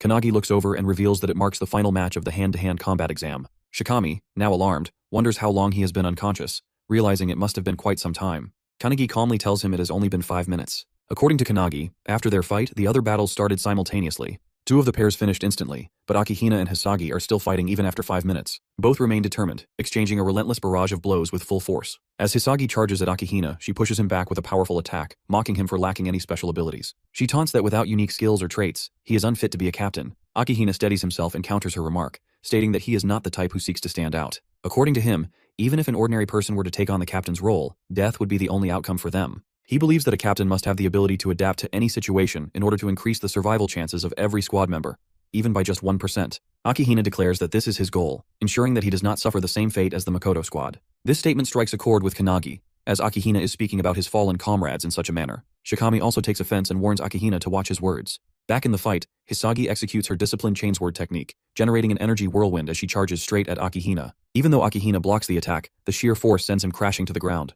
Hisagi quickly follows up with another strike, but just as she is about to land the hit, Akihina unexpectedly surrenders. The instructor immediately stops the match, declaring Hisagi the winner, leaving her in shock. Another squad member quickly restrains her as she fumes with rage, furious that Akihina gave up so easily instead of putting up a real fight. Akihina, on the other hand, claims that he expected the battle to last longer, so he chose to preserve his energy for the upcoming tests. As he walks away, he knows that he could have defeated Hisagi if he had tried, but he does not want to reveal his full strength just yet, especially with Kanagi closely observing the fight. The second stage of the exam, hand-to-hand combat, concludes with Kanagi leading the scoreboard with 5 points, followed by Tsunonobe with 3. The instructor announces a 30-minute break before the start of the third examination. He also reveals that in the next round, the 4 participants with the lowest scores will be eliminated. As the lunch break begins, Kanagi wonders about Ichika and Sue, who should have been there but are still missing. Meanwhile, outside the Anti-Prophecy headquarters building, Sue finally arrives, carrying Ichika. Exhausted from the effort, he is confused when she starts heading toward the courtyard, instead of the training ground. When he questions her, Ichika reveals that she can smell traces of an aura, one that suggests someone has recently died there. According to her, it appears to be the residue of an awakener who was killed by an overwhelmingly powerful monster. Hearing this, Sue is stunned. If an awakener was truly killed here, it means someone may have infiltrated the Anti-Prophecy headquarters, despite this place being a well-kept secret. Ichika argues that the 12 apostles are strong enough to have figured out how to find this location, shocking Suo even further. When he asks about their possible motive, she ignores the question and instead suggests they head to the training venue. In her mind, however, she knows that whoever died was likely at the level of a squad captain. But with no official reports of such an incident, the situation is becoming more intriguing. Now, not only Midori but also Ichika, Suo, and, most notably, Kanagi are all working toward the same goal, avenging Captain Makoto's death. During the lunch break, as everyone patches up their wounds, eats their meals, and casually converses, Akihina sits alone, focused on his laptop. Meanwhile, Kanagi, who is sitting with Shikami, becomes excited when he notices his comrades, Ichika and Suo, arriving. The atmosphere shifts as others grow nervous upon recognizing Ichika, one of the 5 elite members of the Anti-Prophecy Special Task Force, alongside Midori. Suo, observing the gathered captains, feels uneasy. Ichika had claimed that a captain had been killed, yet all 7 captains are present on the training ground. Hearing this, Ichika smirks and calls Kanagi over to share something important. She tells him everything, shocking him with the revelation that one of the captains might actually be a member of the 12 apostles in disguise. According to Ichika, the probability is high based on the aura residue she sensed in the courtyard. The individual who died was undoubtedly at a captain's level, yet all captains are accounted for, making the situation highly suspicious. Logically, it should be impossible. But if someone is disguising themselves as the victim, then there is an imposter among them. Realizing the potential danger, Kanagi grows tense, and Suo agrees. The person who just killed a captain-level individual is standing among them. I know it's an Among Us reference, cheeky. Suo fears that if they don't solve this problem soon, there may be more victims. If they leave it as it is, there's a possibility that a prophecy at a level where human extinction is inevitable might appear. However, Ichika, with an evil grin, suggests a far more ruthless approach, killing everyone there to eliminate the threat entirely. Suo and Kanagi immediately oppose the idea, arguing that they only need to find and eliminate the one member of the 12 apostles lurking among them. Ichika, now excited, points out that if they are dealing with the 12 apostles, this might be their chance to avenge Makoto. After all, they are the ones responsible for his death. She asks Kanagi if he feels the same, and as he recalls what happened to Makoto and their squad, he confirms. Suo, clenching his fists, also remembers everything that happened to his brother. Kanagi then turns to Azure, the founder of the detectives, for his opinion. Azure suggests that he should first examine the crime scene, but given that they are in the middle of an examination, he knows that isn't possible. Kanagi considers hurrying there since there's still some time left before the lunch break ends. However, Azure warns that this might alert the culprit. If the apostle they are dealing with is as strong as the one they faced at the Snowy Mountain, he could easily wipe out everyone here if he wished. They need to be prepared if that happens. Taking this into account, Kanagi decides to head to the training ground after today's test, but asks if there's a possibility that even the founders wouldn't be able to detect any aura residue at the crime scene. Hinoki then reveals that they have been near a volcano for the past month, where he trained and mastered his one-handed sword technique. He explains that the volcano might be interfering with the flow of their chi, potentially making it difficult to sense any residual energy. Mage also reveals that if the aura can only be sensed at close range, it is almost certainly from a 12 Apostles class enemy. Azure, annoyed that they are taking over his detective work, is about to protest, but Hinoki shuts him down, suggesting they focus on catching the culprit so he can kill him. Returning to the interrogation, Azure tells Kanagi to ask Ichika a question. Kanagi then asks if there is a possibility that the Apostle infiltrated as a candidate, rather than as a captain. This catches Ichika off guard, but after a moment, she confirms that it's possible, if they are talking about the captain candidates. However, she insists they cannot rule out suspicion on the squad captains either. Kanagi understands but quickly forms an idea that he plans to use in the next test, assuming it involves combat abilities. However, just a few minutes later, the instructor announces the start of the third stage of the examination, revealing that it is a written test, completely shocking Kanagi. The candidates are seated in private chambers where no phones are allowed, making it impossible for Kanagi to gather any information about the infiltrator. The test focuses on the rules of the anti-prophecy, something Kanagi doesn't understand at all. However, he refuses to give up, determined to push through. When the test ends, the instructor announces the results. Kanagi fails to earn any points, while Akihina jumps to second place with 3 points. The last 4 candidates, including Shikami, are eliminated. Kanagi feels embarrassed about getting the lowest score in the writing exam, but as he stands there frustrated, Shikami walks up to him and encourages him, telling him that he did well. Both Kanagi and Shikami receive 0 scores in the writing test, but Shikami is especially frustrated about Akihina earning full marks. Despite this, he praises Kanagi for maintaining first place, and assures him that he will be cheering for him in the second half of the exam. He wonders who will be selected as the new captain, and adds that after the captain is chosen, the superintendent will also evaluate whether the newly formed squad will function properly. Shikami explains that the minimum number of members in a squad is 7, meaning the captain must recruit at least 6 more members. He advises Kanagi to start considering which candidates he will recruit once he becomes a captain. Placing a hand on Kanagi's shoulder, Shikami offers himself as a squad member, emphasizing his strong physical abilities. Then with a grin, he walks away, wishing Kanagi the best for the rest of the exam. As Shikami leaves, Azure approaches Kanagi and tells him to visit the crime scene. However, something in Azure's confident tone makes Kanagi realize that he has already identified the culprit. Azure confirms this but states that he still needs solid evidence to make an official deduction. He then declares that they will now go on the offensive against the 12 Apostles. The mage explains everything that has happened so far, and mentions that Detective Azure assists Kanagi with his deductions and methods. This annoys Hinoki, as the mage speaks in a roundabout manner, but she does so intentionally to lighten the mood with her narration. They are at the crime scene, where Azure takes over for Kanagi and begins examining the area. As expected, everything aligns with his suspicions. With the victim's identity confirmed, he now also knows who the culprit is.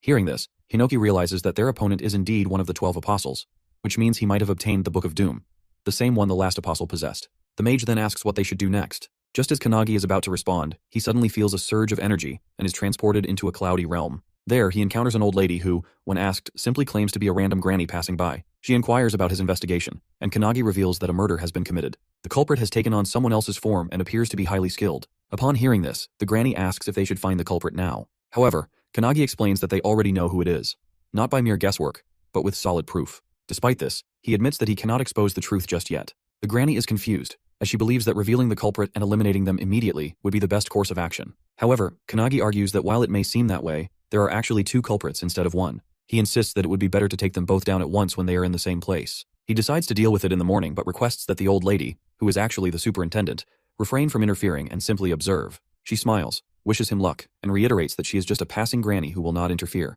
As she is about to leave, Kanagi reveals his name to her, prompting another smile from the old lady. Suddenly, a strong surge of energy rushes through him, and he regains control of his body. In a top-secret location, the assistant questions the superintendent, asking if it was wise to leave things as they are. The granny, however, assures her that she doesn't mind, as Kanagi seems close to the truth and appears to have a plan. She claims that she is merely interested in seeing what he will do next. She then orders the assistant to instruct the other officers to provide backup for Kanagi if anything happens. The assistant agrees but admits that even after walking near the residual traces, she didn't find anything particularly interesting. Still, the superintendent places her trust in Kanagi's words. The assistant is puzzled as to why the superintendent has so much faith in him. In response, the granny reveals that it is because of the confidence and determination she saw in his eyes. The next day, as Kanagi walks through the woods, Shikami joins him, explaining the details of the next test. This test will evaluate their performance based on how well they would function as a squad captain. Shikami already expects Akihina to rely on his strategic skills, but he expresses his support for Kanagi instead. Kanagi thanks him but suddenly, out of nowhere, asks why Shikami deliberately dropped out of the examination. After a brief yet sinister pause, Shikami turns to him and claims that he changed his strategy midway.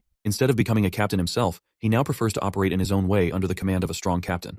Kanagi narrows his eyes in suspicion and accuses Shikami of doing it so he could eliminate all the promising members of the squad. Ichika is also present, hiding in the trees just in case. Hearing Kanagi's suspicion, Shikami openly admits that he has no problem killing someone if it is necessary for a replacement. He explains that during the third test, he struggled to write anything because his brain could only process and retrieve the information already stored in it, which is why he ended up with a score of 0. Calling himself a fool, he accepts that it would be better for him to simply eliminate Akihina's body instead. As they step into an open field, all the squad captains and members surround them. In the center, Todoroki is chained to the ground, while Hibiki and another captain stand beside him. With her usual casual and cocky demeanor, Hibiki refers to Shikami as Mr. Apostle and asks him to introduce himself. Realizing his disguise has been exposed, Shikami deepens his voice and reveals his true identity, Ava, the ninth apostle. Ava then explains her ability, adding that she can also extract information directly from a host's brain. She claims that she killed Shikami because he possessed the strongest physique among the contenders. Hibiki smirks and asks if Eva's goal is to sabotage the anti-prophecy from the inside. Ava confirms this, but admits that since she has failed, she now has no choice but to kill everyone present. However, before doing so, she wants to know who first discovered her true identity. Hibiki points toward Kanagi, who is standing right beside Eva. With an evil grin, Ava glares at him and remarks that she never expected him to have the audacity to stand so close to her. Turning to face him, she radiates immense energy and demands to know who the hell is he. But how did all of this happen? Right before Shikami's body was taken over by Eva, Todoroki had told him that he would recommend him as a candidate for the new squad captain. This news excited Shikami greatly, though Todoroki cautioned him that the information was still a secret and would only be officially announced the next morning. Getting even more excited, Shikami joked that despite it being a secret, they were practically yelling it out loud, which would definitely inform others. Todoroki then reassured him, stating that Shikami was one of the strongest individuals there in terms of physical power and would undoubtedly make a great captain. Seeing this level of confidence in him, Shikami agreed, feeling determined to do his best. However, just as he was fist-bumping Todoroki, something slashed him into pieces. In an instant, Shikami was cut down right in front of Todoroki, leaving him utterly shocked and unable to process what had just happened. Suddenly, a deep voice echoed through the air, mocking Shikami's weakness and questioning if this was truly the standard for a squad captain candidate in the anti-prophecy unit. The figure then answered its own question, claiming that the squad had only grown strong thanks to artifacts and the one who had provided them. Stepping forward, the figure introduced herself as Ava, one of the 12 apostles, and declared that she was looking forward to their future. Walking up to Shikami's lifeless body, Eva activated her heavenly demon skill, taking complete control over it. As she is channeling her power, Todoroki, with his mighty punch Vajra, smashes her entire body into a splatter of blood. Tearing up in rage, Todoroki breathes heavily, but to his shock, he suddenly hears applause from behind him. The same Shikami he had just seen die is now clapping, praising Todoroki for managing to kill a 12 apostle with a single hit, just as expected from his master. Stunned, Todoroki turns around to see Shikami standing there, seemingly alive. However, before he can even react, his body is instantly sliced in half by Eva, who had taken on Shikami's form. With a wicked grin, Eva then activates the Necromance Dance artifact, resurrecting Todoroki as a corpse slave bound to her will. Now under Eva's control, Todoroki agrees to serve her, addressing her as Eva, but before he can say anything else, she slaps him so hard it nearly knocks him over. Correcting him, she demands that he call her Shikami, ensuring that no one grows suspicious of her disguise. Todoroki nods, complying, and the two share a dark, twisted laugh.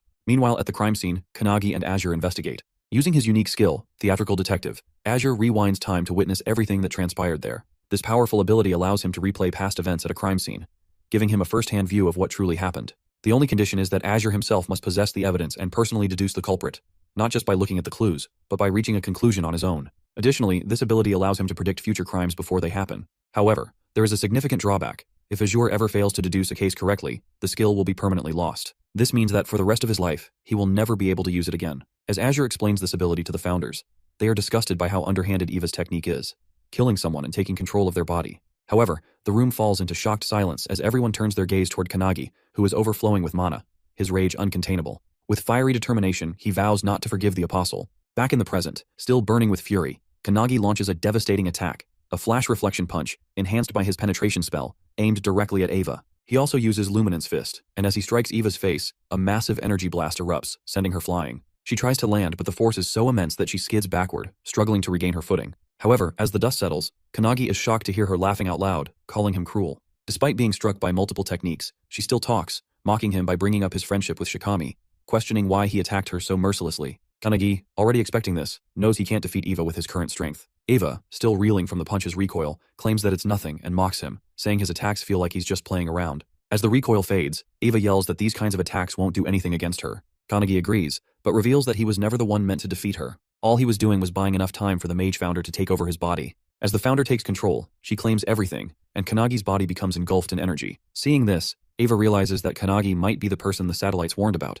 someone who has become completely different. But instead of feeling fear, she becomes even more excited. With a wicked grin, she summons hundreds of mummies from the sky, their terrifying screams echoing. She declares that life is boring until one faces death, so they should fight with all their heart's content. Azure, watching the mummies descend, remarks that they seem like nothing more than empty shells, controlled by Eva using the bodies she has taken before. Laughing out loud, Eva boasts that all of these mummies possess the same physical strength as Shikami and challenges them to come at her. Looking around, Hibiki notices that there are roughly 100 bodies, all on the same level as Shikami, which shocks a candidate standing nearby. Kanagi, witnessing this from his consciousness, finds it disgusting that Eva is using the bodies of those she has trampled over. The mage, who is standing beside him, notes that he has changed, and so have the founders. As the mummies shoot toward the ground, the mage, controlling Kanagi's body, declares that Eva has underestimated him. With that, she unleashes multiple electric zaps, electrocuting all the mummies mid-air and shocking Eva. Mage takes it personally as Eva summons her minions and lets them free fall in front of her, forcing Mage to strike them before they land. As the burning mummies rain down from the sky, Eva is left confused, wondering what Kanagi just did. There are people who master unparalleled accuracy through intense training, but Kanagi simply used his skill without batting an eye and managed to hit every single target without missing. The mage instructs Kanagi to stand beside her and study her actions. Our boy finds it amazing that even though she is using a weak body, she can still cast all of her spells efficiently. Calling him closer, Mage explains that while Kanagi was only seeking power for himself, the founders, on the other hand, were eager to use their power through his body. Kanagi is confused, unsure of what she is talking about. Mage continues, stating that even after everything, Kanagi, drunk on immense power, still felt closer to his goal, which was simply to become stronger. Meanwhile, all the founders are also drunk on Kanagi's unparalleled talent. However, after experiencing the tragedy of losing a friend, someone who trusted Kanagi with the future, Mage concludes that Kanagi is angry from the bottom of his heart. Pointing at the founders, who are all excited, Mage claims that they all like the current version of Kanagi. Eva, hearing this, is confused. She charges at Kanagi, yelling that the rule of the world is simple.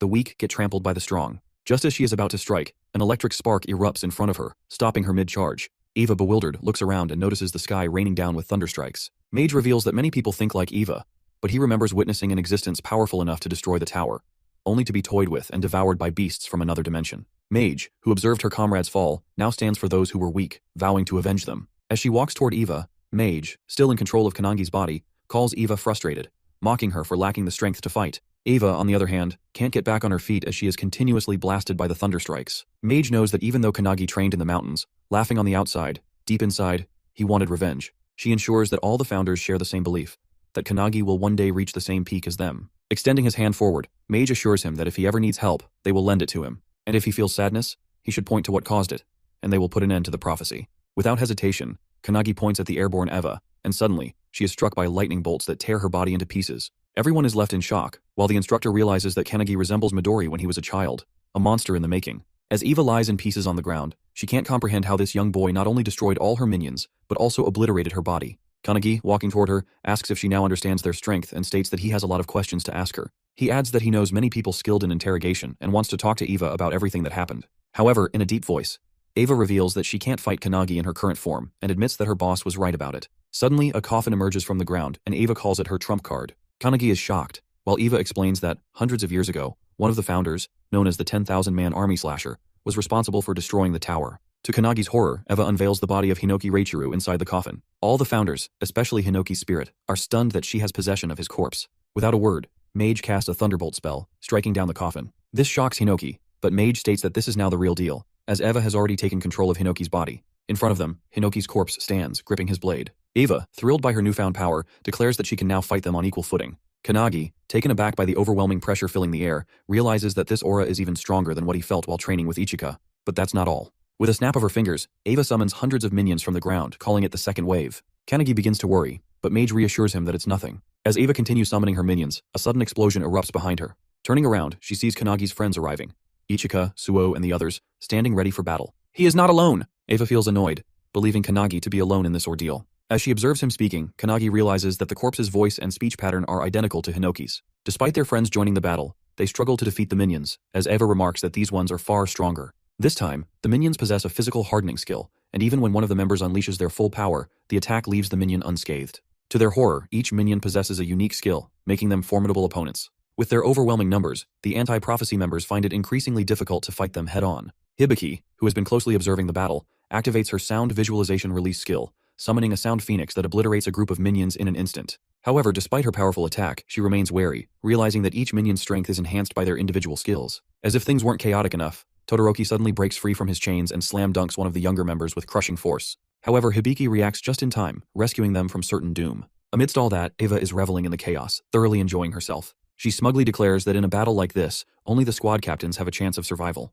Hearing this, Kanagi turns to the other founders for their opinions, but they all remain silent. He then faces Mage and asks her to let him take control of the body for a moment. She is surprised by the request but ultimately agrees. Taking control, he confidently mocks Eva, accusing her of underestimating his friends, something she should not have done. Meanwhile, Hanada finds himself surrounded by minions, but he recalls Lesson 7 from Kanagi. Channeling his fist technique, he summons a dragon, using it as both a power source and a foundation for his attacks. With explosive force, he kicks the hell out of every minion charging at him. A while ago, Founder Spirit Wantak had observed Hanada's muscular yet flexible build, noting his tendency to rely on single-point concentrated strikes paired with his agility. Another founder, Eilerson, had argued that while it was not a bad technique, it could be far more effective with their guidance. Now, in the present, Hanada flawlessly integrates all the techniques they have taught him, moving like a coiling snake, striking from every angle and obliterating the minions with precision. At the same time, Akane stands her ground, ready to face the horde of minions rushing toward her. She remembers Kanagi's advice about the transmute technique, which converts an imperfect substance into perfection. In the past, she could only produce cheap, low-quality weapons. But now, she uses her alchemical prowess to defy limitations, crafting stone golems from the earth itself. This is something she mastered in Lesson 8, and with it, she can even destroy the hardened physiques of the minions with ease. Kanagi asks Hinoki about Suo, but Hinoki assures him that Suo is holding his own. While he may not be as brilliant as his brother, he has his own talents. At this moment, he is skillfully wielding Hinoki's one-handed sword style combined with the Skyfall skill, cutting down a swarm of minions with a single powerful swing. He then enhances the attack by merging it with Calendula, creating a flower-shaped slash that strikes the minions in a wide area of effect attack. Watching this, Ichika feels a sense of pride, impressed by how her student is seamlessly combining techniques and skills. However, in her opinion, Kanagi's feats remain unparalleled due to the complexity of his combinations. As she continues cutting down minions, lost in thought, she suddenly notices a massive fire tornado forming before her. The sight startles her as this can only mean that the battle between Kanagi and the 12 Apostles has already begun. However, as she focuses on the fiery vortex, her shock intensifies when she realizes that Kanagi is fighting none other than the legendary founder, Hinoki. Eva charges at Kanagi, wielding Hinoki's one-handed blade style combined with the wave-cutting blade technique. However, our boy effortlessly sidesteps the attack with the precision of Goku in Ultra Instinct. Despite missing her target, Eva's strike completely obliterates the ground beneath them. Kanagi immediately counters with Mage's Thunderbolt attack, but it barely phases someone as powerful as Eva. She retaliates with her devastating dice slash skill, slicing the entire battlefield into countless cubes, even cutting down her own minions in the process. However, our boy survives, leaping onto one of the floating cubes and recalling that he has endured this very skill with his own body before. Meanwhile, as the battlefield is reduced to shifting cubes, the other members struggle just to stay upright. One member desperately clings to another who is about to plummet into the abyss.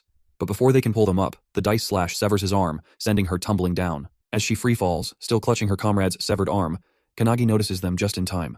Without hesitation, he casts a bubble spell, lifting them all to safety. Mage Spirit, growing increasingly worried, turns to Hinoki and asks what they should do next. However, Hinoki simply leaves the decision up to her, telling her to do whatever she wants. She agrees, and just as Eva unleashes Splitting Cloud, a powerful beam blast that engulfs the entire battlefield, even Hibiki, a squad captain, is left stunned by the sheer madness of it. Meanwhile, Eva is thrilled by the capabilities of a founder's body, marveling at how perfectly suited Hinoki's body is for battle. However, despite this, Eva feels the need to use an even stronger skill. Activating Hinoki's secret technique, Indomitable, she prepares to strike, but to her utter shock, Kanagi catches her sword with his bare hand.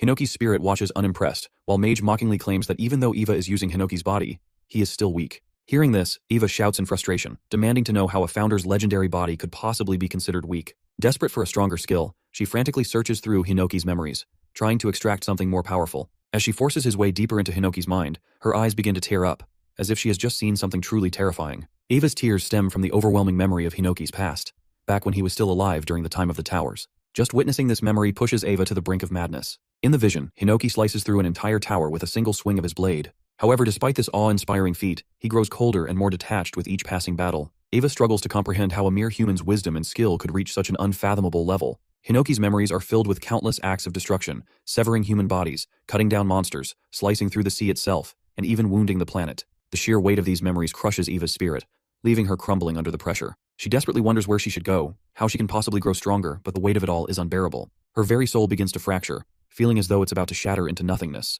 Hinoki's spirit, unbothered and relaxed, simply remarks that Eva's spirit should just break apart. However, another founder quickly warns that if it does, it will go berserk, slaughtering everything around it. And to their horror, that is exactly what happens. Eva's spirit shatters. It lets out a piercing scream, so powerful that it is felt even in the distant city of Takasaki. The force of the scream triggers an immediate evacuation, as residents check their phones and discover that the source of the aura is coming from Nagano Prefecture, a staggering 100 kilometers away. Yet despite the distance, the shockwaves still reach them. Panic spreads as people fear that the end of times has arrived, or that a monstrous entity has emerged. Back on the battlefield, as Eva's scream echoes, the very rocks begin to levitate off the ground. The overwhelming aura crushes down on everyone present, weighing heavily on their shoulders. Weaker members begin coughing violently, their bodies pinned to the ground under the sheer force of it. Kanagi, witnessing this, shouts for Hinoki, but the spirit remains unbothered, still relaxing as if nothing is happening. He simply replies that he has left everything to the mage, and Mage agrees. Meanwhile, as Eva steps toward Kanagi, Mage raises her sleeve, revealing the seal of truth on her arm. With unwavering confidence, she declares that if she must use Kanagi's body, she will end this in just one strike. As she unleashes the seal of truth, Kanagi's body begins radiating with immense energy. Witnessing this, Akane is in complete disbelief. The alchemist spirit within Kanagi speaks, telling him that he and Akane must watch carefully. He explains that whether it is magic or alchemy, they are the pursuers of truth, and in this moment, Kanagi will reach one of those truths. As he continues speaking, Kanagi's arms become marked with the same seals that Mage once bore. The alchemist spirit wonders if Kanagi's body can withstand the fragments of truth, or if it will crumble under the weight of such power. Meanwhile, Ava's soul is already shattered into pieces, and the only thing driving her body is the lingering residue of her spirit. Yet the body moves instinctively as if guided by primal urges, just like a wild animal. Hinoki, who was once mature and composed, abandoned his body to this state long ago, and to describe that phenomenon, they call it truth ignorance.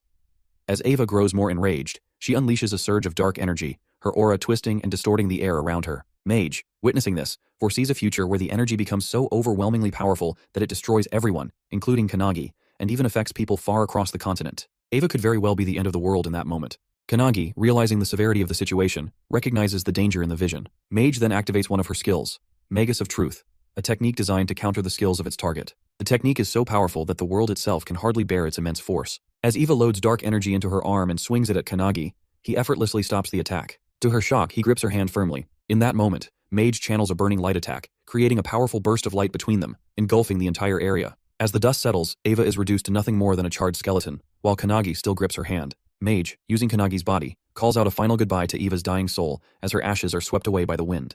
The other founders watch this with determination, but Hinoki rises, clearly annoyed by the fact that his soul and body are now completely separate entities. Mage smiles and turns toward Kanagi, asking if what he has just witnessed will help him in his training. As Kanagi takes control of his body again, he is shocked to see that the field is clear, with all of his comrades cheering for him, as if he had won against the monster. Ichika, however, is worried that he didn't use his sword at all, making her teachings seem to have had no impact. Hanada sighs in relief, while Suo praises Kanagi, saying that he burned that powerful enemy with just one attack. However, Akane has a deeper insight. She understands that Kanagi completely analyzed his opponent's skills and rendered them useless. This makes Akane's hands tremble, as she wonders if it's even possible for a human to reach that peak. Despite the uncertainty, she gains confidence, motivating herself that she will do the same. The instructor is now worried about the massive hole in the field, as it was only an examination. But things went south quickly and spectacularly. Even Todoroki is dead, which makes the instructor annoyed, knowing that he now has to conduct another exam like this. As the members are gathering themselves, one notices a strange bright circle and becomes terrified. The instructor is also shocked, but to everyone's surprise, it's the superintendent. Kanagi, seeing the superintendent, remembers that it's the old lady from his consciousness earlier. The lady's assistant, who is with the superintendent, is also a bit confused about why she's there. However, superintendent suddenly kneels in front of Kanagi, claiming that she has been waiting for his return. She says that she has waited hundreds of years for the founders, and now they are finally in front of her. Suo and the others turn to Ichika for answers, but she simply states that they should have known, though this might be their first time seeing her. According to Ichika, the old lady is one of the founders of the anti-prophecy and holds the highest rank in the Japanese branch. Suo, frustrated, exclaims that they already know that.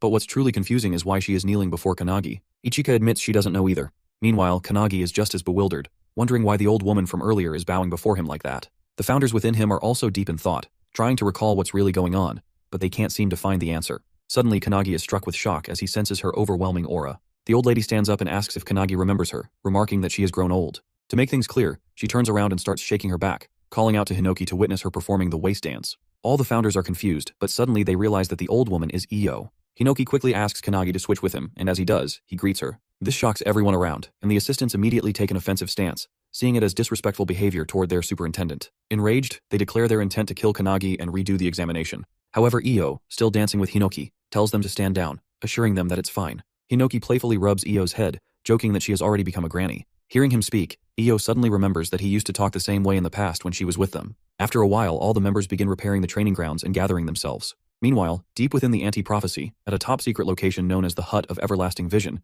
Kanagi is stunned by the sight of its garden. Io explains that, since she cannot reveal her appearance often, a barrier is normally set around the place, so she can live there undisturbed. Kanagi asks if she knows all the founders, to which Io begins to explain her story. She reveals that she was an orphan, having lost her family during the era of the towers. The founders saved her and raised her. Kanagi is shocked to realize that she was just a child during that time. When Io mentions that it was 300 years ago, he is even more stunned, realizing that she is over 300 years old. She then reveals that she has been able to stop time using an artifact that freezes time as long as she remains inside the headquarters. Hearing about the artifact, Kanagi suddenly remembers them. Meanwhile, Hinoki's spirit explains to Valentine that the artifact functions similarly to her preservation skill. Valentine agrees, stating that in her prime, she could have achieved the same feat with her skill. However, she wonders where Io obtained such a powerful artifact. Io explains that within the anti-prophecy, there is a secret division tasked with collecting artifacts, and their existence is kept hidden. However, she reveals that the facility storing these artifacts was recently attacked, resulting in the loss of a large number of them. In response, a special task force, including Midori, was formed to reclaim the stolen artifacts.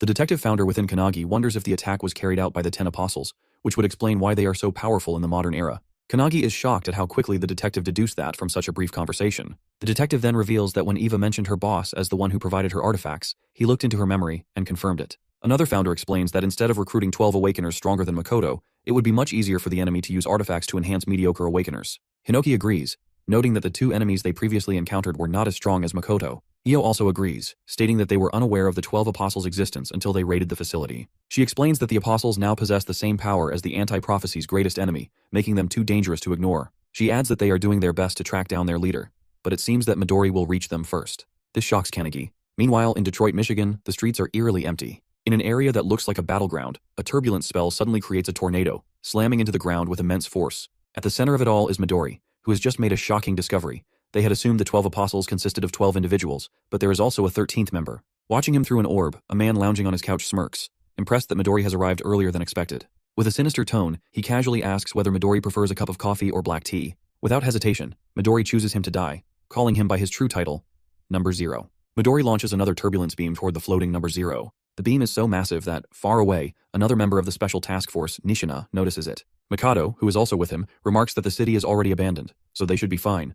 But he is puzzled as to why Midori is using such a powerful attack. As they discuss, they suddenly sense a strong attack coming their way. Just in time, they leap off the building, which is instantly sliced in half. The structure completely shatters into pieces. Landing on the ground, they decide to leave Number Zero to Midori, while they focus on handling Kamaragi, one of the 12 apostles. Meanwhile, Midori grows frustrated, unable to pierce the bubble surrounding Number Zero, even after using his strongest wind attacks. He wonders if it's the effect of a skill, or perhaps an artifact. Finishing his tea, Number Zero steps out of the bubble himself, mocking Midori and asking if he's done. Without hesitation, Midori instantly casts Wall of Cutting Pearls, launching massive rocks toward Number Zero, triggering a devastating explosion. However, to his shock, Number Zero emerges unscathed, casually comparing himself to a whale among fish in front of Midori. Midori quickly realizes that Number Zero has other means of defense, even without the protective bubble. Seeing Midori standing before him, Number Zero begins to taunt him. He claims that under normal circumstances, Midori would be so powerful and terrifying that he wouldn't even consider him an enemy. Yet now Midori is grieving the death of his friend. To Number Zero, this makes him a pathetic creature. He goes on to say that from the moment Midori was born, he was nothing more than a monster designed for battle. And yet, despite being made for war, he still failed to protect his precious friends. These words ignite a deep fury within Midori. Enraged, he lunges at Number Zero with overwhelming power, his eyes burning with killing intent as memories of the past flood his mind, memories of what happened 23 years ago. At that time, deep in the mountains, Shinonome, a special task force member, stood in shock, staring at a brilliant surge of energy erupting from a massive crater. Yelling in disbelief, he realized that this was all that remained of the Midori family mansion. Superintendent Io is also there, witnessing the remains of the destroyed mansion. At the center of the devastation, something emits a tremendous amount of energy. As she steps closer, she realizes the source. It's a baby, radiating an overwhelming aura. The intensity of the energy makes them believe that the entire disaster was caused by this child's birth. Without hesitation, Superintendent Io rushes toward the baby, enduring multiple cuts on her body due to the sheer energy pressure surrounding it. Despite the pain, she pushes forward, finally reaching the child. She gently picks up the baby, whispering words of comfort, assuring it that everything is fine now. Feeling the warmth of Io's embrace, the baby slowly stops crying. As a result, the violent surge of wind around them dissipates, revealing Io, bruised and bloodied, yet firmly holding the child in her arms. She declares that this child will be raised by the anti-prophecy. Later, the baby is given a name, Midori. 9 years pass, and Midori, now a young boy, is preparing to leave the facility. A teacher named Hinoki Hiaradu, along with a 12-year-old Ichika, tries to stop him, warning him not to cause any trouble. The man warns Midori that if he goes through with this, the anti-prophecy will hunt him down. Unfazed, Midori agrees, but as the master turns away, he cryptically states that this was the very reason he let Midori live. Ichika, standing nearby, feels the tension in the air but suddenly starts laughing. The master, annoyed, questions why she's doing that. Midori has always been exceptionally strong, breaking every record and considering everyone else weak in comparison. However, one day he meets Makoto, who casually tosses a wooden stick toward him and asks if he wants to be his partner for sword training. Midori is confused, but Makoto simply smiles and holds his sword forward in invitation. At that time, Makoto was the same age as Midori. With that, they begin training together, but Midori was unable to defeat Makoto in sword fighting. It annoyed him, but he kept trying, constantly asking Makoto to spar with him one more time. Makoto, wanting Midori to learn his lesson, fights him again, and the result is the same. Midori loses. Frustrated, he yells, demanding to know why he can't win despite trying his hardest. Nishina, who is also present, reveals that Midori is too strong, which might be the reason. Midori doesn't understand what he means, as he is always losing to Makoto. A voice from outside chimes in, saying that it's a compliment for Midori. The voice belongs to Mikado, who at the time was 14 years old. Midori keeps breaking his wooden swords while fighting Makoto, so Makoto explains that even if Midori wins, he will still break his sword in the process. To illustrate the point, Nishina shows him an egg, explaining that when someone exerts their full power, it's difficult not to break the eggshell while holding it during a fight. Midori remains confused, so Makoto picks up the egg and throws it with full force. However, he gets shocked to see that despite hitting the ground, the eggshell doesn't even crack. Picking up the egg, Makoto explains that Midori just needs to balance his offensive aura with the aura that protects the shell, and it's not a skill, but something that comes with time. While he is explaining, Nishina throws all the eggs at the wall, and even after hitting it, none of them break. Midori is amazed, seeing that not a single eggshell shatters. Makoto hands an egg to Midori and explains that if he wants to win against Makoto in swordsmanship, he needs to adjust his aura. Once he does that, even with his overwhelming aura, he won't hurt anyone around him. As Makoto starts to leave, Makoto calls him out but is hit by an egg on the head. Makoto turns and sees it was Midori, who wants him to join him in the training for aura adjustment. Makoto, returning the favor, asks him to apologize to him first. He then kicks the egg crate and uses his power to make them levitate. However, when Midori tries the same, all the eggs explode or shatter around him. However, after trying for a while, Midori manages to create a hole in the wall with the egg, and it doesn't even break the eggshell. They both then start training in swordsmanship, and now that Midori knows how to control his aura, they can spend a whole day sending blows at each other. Seeing this, Nishina and Makoto are also excited and ask him to fight them next. 4 years later, Midori is taken into the special task force, and Makoto leaves for his own ventures. Midori is heading towards a prophecy to support the European branch, as he heard there is a special rank prophecy called the Pandemonium. Midori then asks if Makoto is still looking for a swordmaster to teach him. Makoto confirms it, reminding Midori of his own words about finding a master by himself. Makoto puts his fist forward, claiming that he wants to stand equally with him. Midori, with a smile, fist bumps him, revealing that he will be waiting for him. After that, Midori does everything for his friends. As long as they are alive, Midori has the determination to keep doing what he's doing for their sake. He just wanted friends, but the 12 apostles took that away from him. Coming back to the present, remembering all that, Midori charges toward number 0 with full-on killing intent while the guy stands there nonchalantly. However, just as he is about to strike, number 0 pulls out a golden egg artifact and breaks it in front of him. It unleashes a berserk life stampede spell, creating a massive sun-like glow between them. Other special task force members also notice it and wonder if Midori did it. As the glow lightens a bit, they see Midori emerge from it, radiating a strange yet powerful aura. Seeing Midori, Makoto asks if he has already defeated number 0. However, Midori doesn't say a word. They call out to him, but to their shock, Midori reveals that he doesn't know them. Nishina instantly realizes something worse has happened and yells at Makoto to back off. But it's already too late, as Midori has his hand on Makoto's forehead. With an evil smile, he uses the turbulence spell, creating a strong whirlwind. After the 3 members of the Special Force Japanese branch go missing, another special task force from the USA branch, including Marquise and Ashton, is sent to investigate the matter. Upon arriving, Ashton touches the ground and realizes that the residual energy in the area is extremely strong, indicating that it was the epicenter of an explosion. Marquis is amazed by the size of the crater Midori created and understands why he is called the world's strongest man. However, he is confused about why someone as powerful as Midori suddenly disappeared along with his team. Ashton also has no explanation for their disappearance. The news of Midori's disappearance reaches the Japanese branch, causing the situation to descend into chaos. At the Everlasting Vision Hut, the assistant superintendent grows nervous upon hearing the reports and struggles to believe the news. Io, equally worried, asks if there is truly no information about Midori's whereabouts. She questions Midori's assistant, Rin, but even Rin is unaware, as the artifact that connected her to Midori has been destroyed. Io finds the situation deeply unfortunate.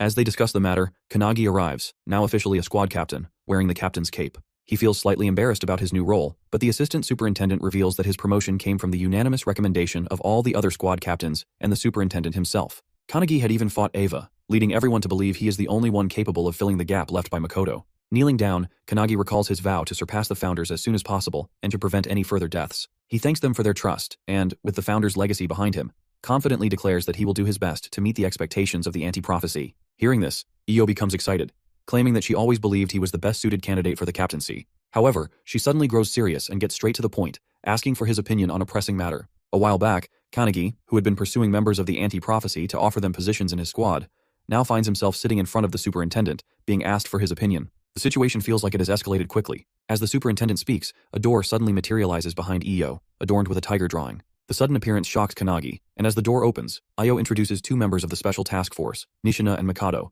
both in a severely beaten-up state. Io reveals that Nishina and Makoto were part of the same special task force as Midori, and are the only ones who know what truly happened. Makoto begins to explain that while in Detroit, Midori's body was taken over by the leader of the 12 apostles. This revelation leaves Kanagi utterly stunned.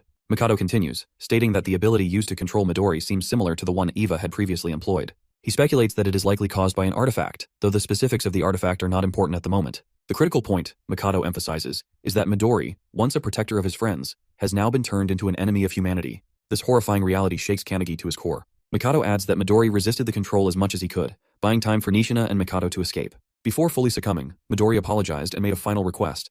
He asked Kanagi to defeat number 0 on his behalf. Hearing this, Kanagi is left speechless, overwhelmed by the weight of Midori's words. The assistant superintendent places a hand on Kanagi's shoulder, expressing his high hopes for him. However, he reminds Kanagi that he still hasn't met the minimum requirement of 7 members for his squad. Currently, Kanagi has Honda, Akane, and Suo, but he needs to quickly recruit 3 more members. This, the assistant superintendent states, is Kanagi's immediate task. Hearing the urgent need to recruit more members for his squad, Kanagi rushes out to find suitable candidates. He spots a young boy from the Hibiki squad and immediately begins chasing him, pleading for him to join his team. The boy, however, is visibly nervous and runs around in a panic, shouting that he will never leave the Hibiki squad under any circumstances. Just as the boy thinks he's escaped, he comes face to face with Akane, who is standing calmly in his path, holding a permission letter signed by Hibiki himself. The boy is stunned, unable to believe that his captain, Hibiki, would allow him to leave. However, after reading the letter, his disbelief turns to shock as he realizes it's genuine. Reluctantly, he agrees to join Kanagi's squad. With this, Kanagi and Akane successfully secure their 4th member. Meanwhile, outside, Hanada is attempting to recruit Akihina for the squad. His approach, however, is anything but conventional. He performs a strange, exaggerated leg-stomping gesture as an invitation, which Akihina finds utterly bizarre. Hanada insists it's an order from the captain and declares that he wants Akihina on their team. Akihina, however, refuses outright, explaining that his goal is to participate in the next captain's exam, as a position has opened up following Todoroki's death. Undeterred by the rejection, Hanada suddenly launches a powerful kick toward Akihina, testing his reflexes. To Hanada's surprise, Akihina effortlessly dodges the attack, showcasing his unique evasion skills. Impressed but not defeated, Hanada presses on. Akihina, now intrigued, proposes a challenge. He agrees to join the squad on one condition. Hanada must land a single touch on him within 60 seconds in the courtyard. If Hanada succeeds, Akihina will gladly join their team. Hanada confirms if he can use any means necessary to achieve this, and upon receiving Akihina's approval, he summons the glowing dragon around himself, determined to win the challenge. Akihina starts the timer on his laptop. Somewhere inside the limestone cave of the anti-prophecy unit, Akihina meets Captain Tsurukai, who appears to be fishing in a 17th dimensional crack called the Underjaw. Tsurukai reveals that sometimes he catches big fish there. Noticing Akihina, he asks if he is applying for the replacement exam for the Todoroki squad. Akihina confirms it but states that he wants to be a captain who doesn't want to die.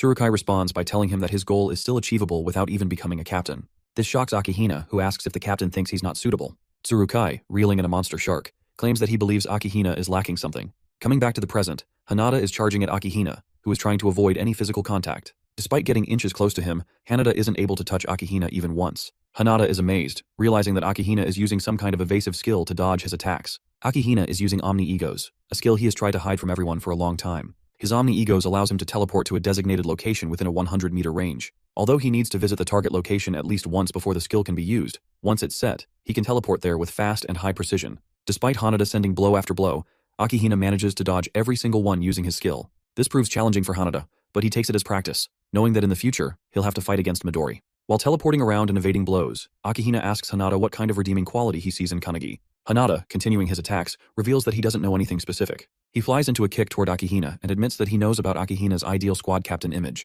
to increase his squad's survivability by 1%. Hanada finds this admirable, but claims that he wouldn't put his life in the hands of a captain who prioritizes the chance of survival over everything else. This comment annoys Akihina, but Hanada explains that if someone always thinks about themselves, they won't be able to achieve the goals they're meant to. As he says this, Hanada recalls his childhood when he saw his family's bodies lying around, killed by a prophecy. This event instilled in him the determination to shut down all prophecies. With that motive, he finally understood that Kanagi has the capability to do just that, which is why he decided to become his subordinate. Hearing this, Akihina realizes what he's lacking to be a captain, the ability to be relied on by others. As he focuses back on dodging, he knows he's winning the fight and hopes to use this conversation as a reference in the future. With the countdown at 5 seconds, Hanada starts messaging someone on his phone, claiming that someone is just on time. Akihina is confused when suddenly Suo, using his Calendula spell combined with Skyfall, strikes from above, destroying the entire courtyard where they were standing.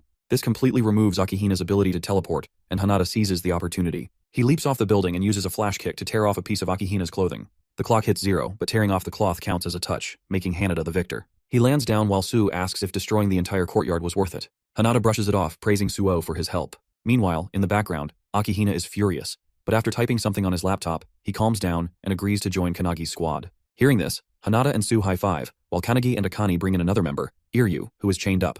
Kanagi, noticing the destroyed courtyard, is in shock, but Suo reveals that he's counting on Kanagi to write an apology letter for the damage. Hanada tries to calm everyone down, suggesting that Rin could fix the courtyard, but the main problem is that they still need one more person for their team. Akane doesn't know anyone else and asks if Kanagi has any recommendations. Kanagi points toward the special task force members, Ichika, Mikado, and Nishina, and reveals that he has already accepted them into his squad.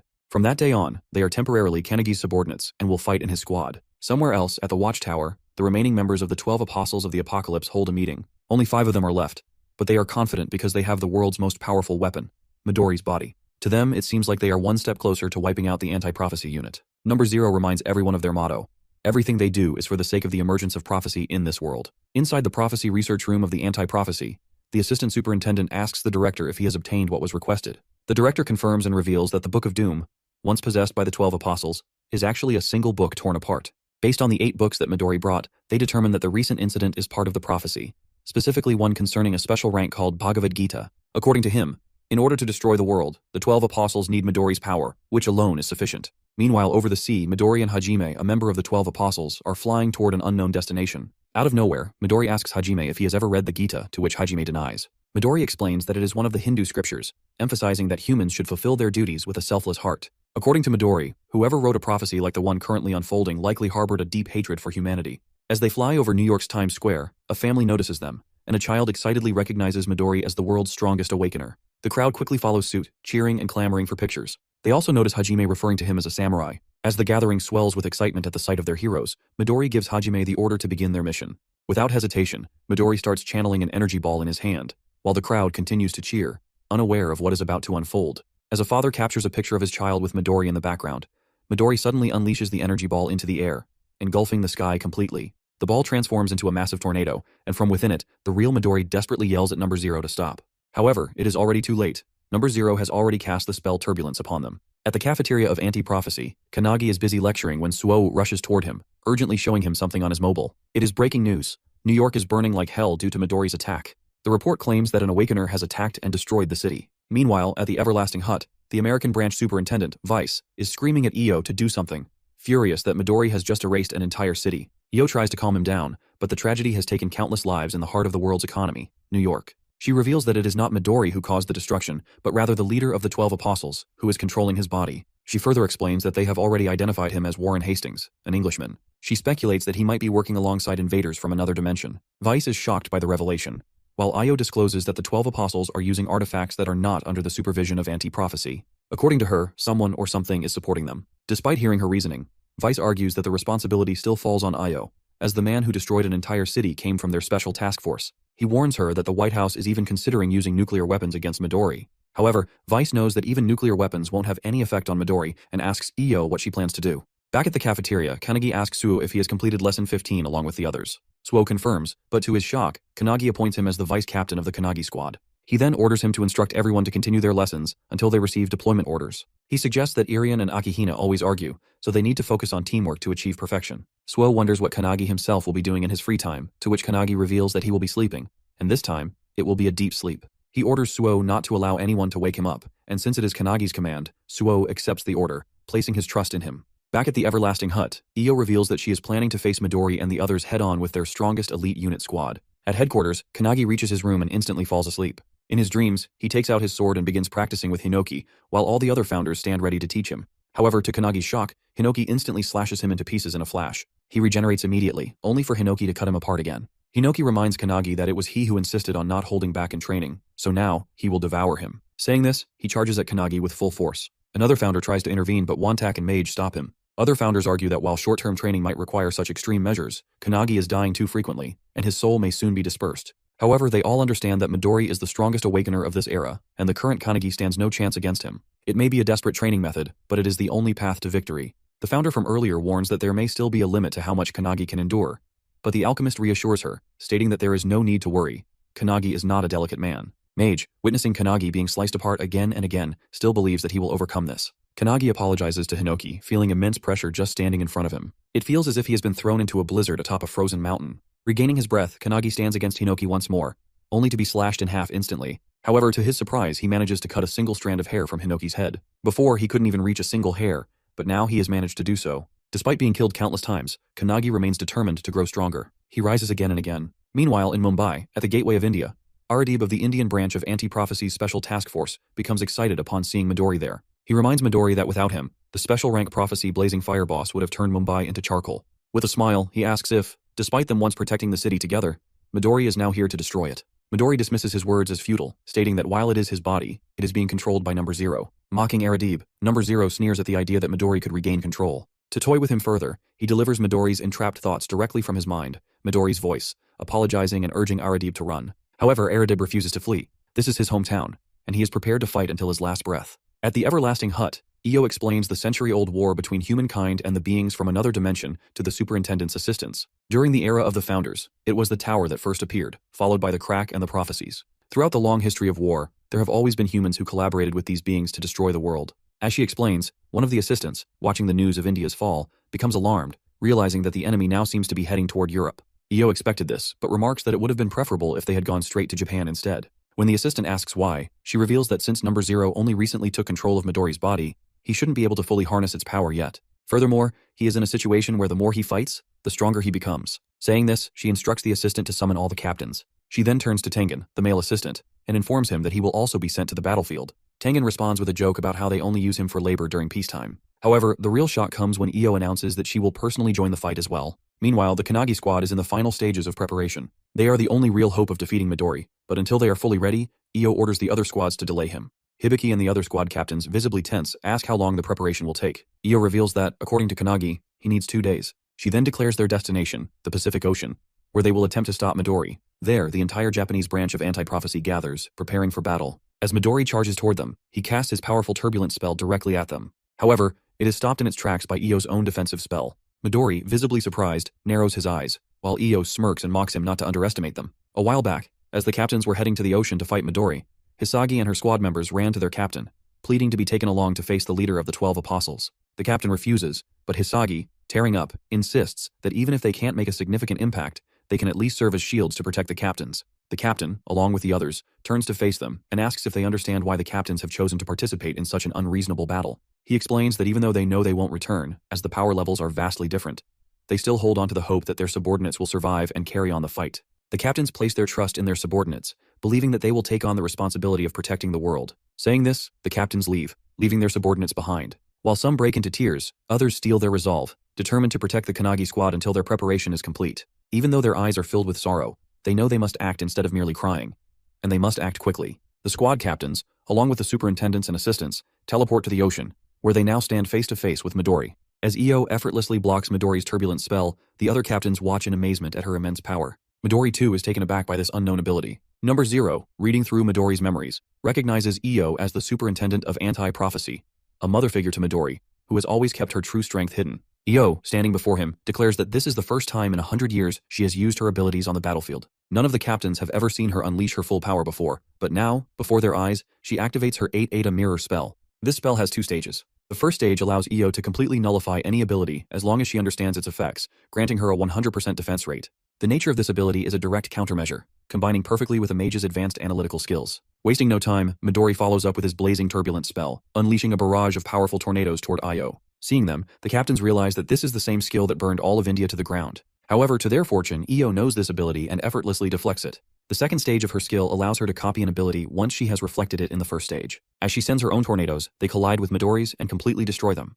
Midori, now focusing on the battle, understands how her skill works, but grows annoyed as he senses someone trying to attack him from the side. One of the captains launches his infinite fist attack, bombarding Midori with a barrage of punches. Each time a punch lands, Midori feels his body growing numb. However, despite delivering countless blows, the captain is shocked to see that Midori remains unfazed. Suddenly, the captain grabs Midori in midair and signals the others to attack while he restrains him. Hibiki instantly activates her sound visualization release, Phoenix, while the other captains follow up with their own powerful abilities, striking Midori all at once. However, Midori counters them with his Wall of Cutting Pearls spell, generating a massive blast of tornadoes that crash into all the captains. As the smoke clears, Midori emerges unscathed, mocking Io for bringing weaklings to fight him. But just as he speaks, he senses a powerful aura above him. Looking up, he sees the superintendent's assistant summoning a massive, sun-sized energy ball, preparing to unleash it upon him. Midori immediately realizes that this ability grows stronger the longer it is channeled. As he attempts to summon his own energy ball to counter it, the female assistant uses her Slave Maker spell, shackling his hand. Midori is stunned. He hadn't expected them to have an Warp Awakener. Now trapped in the shackles, he is unable to cast his spells. Meanwhile, the male assistant finishes channeling and hurls the massive fiery sphere toward the immobilized Midori. Seeing the attack closing in, Midori realizes he can't dodge it. However, if he unleashes his most powerful wind-based attack at the last moment, he might be able to lessen its impact. But just as he processes this plan, he notices another identical fireball coming from the opposite side, created by Io using her mirror spell. Both fireballs collide, erupting in a massive explosion, engulfing Midori in the fiery blast.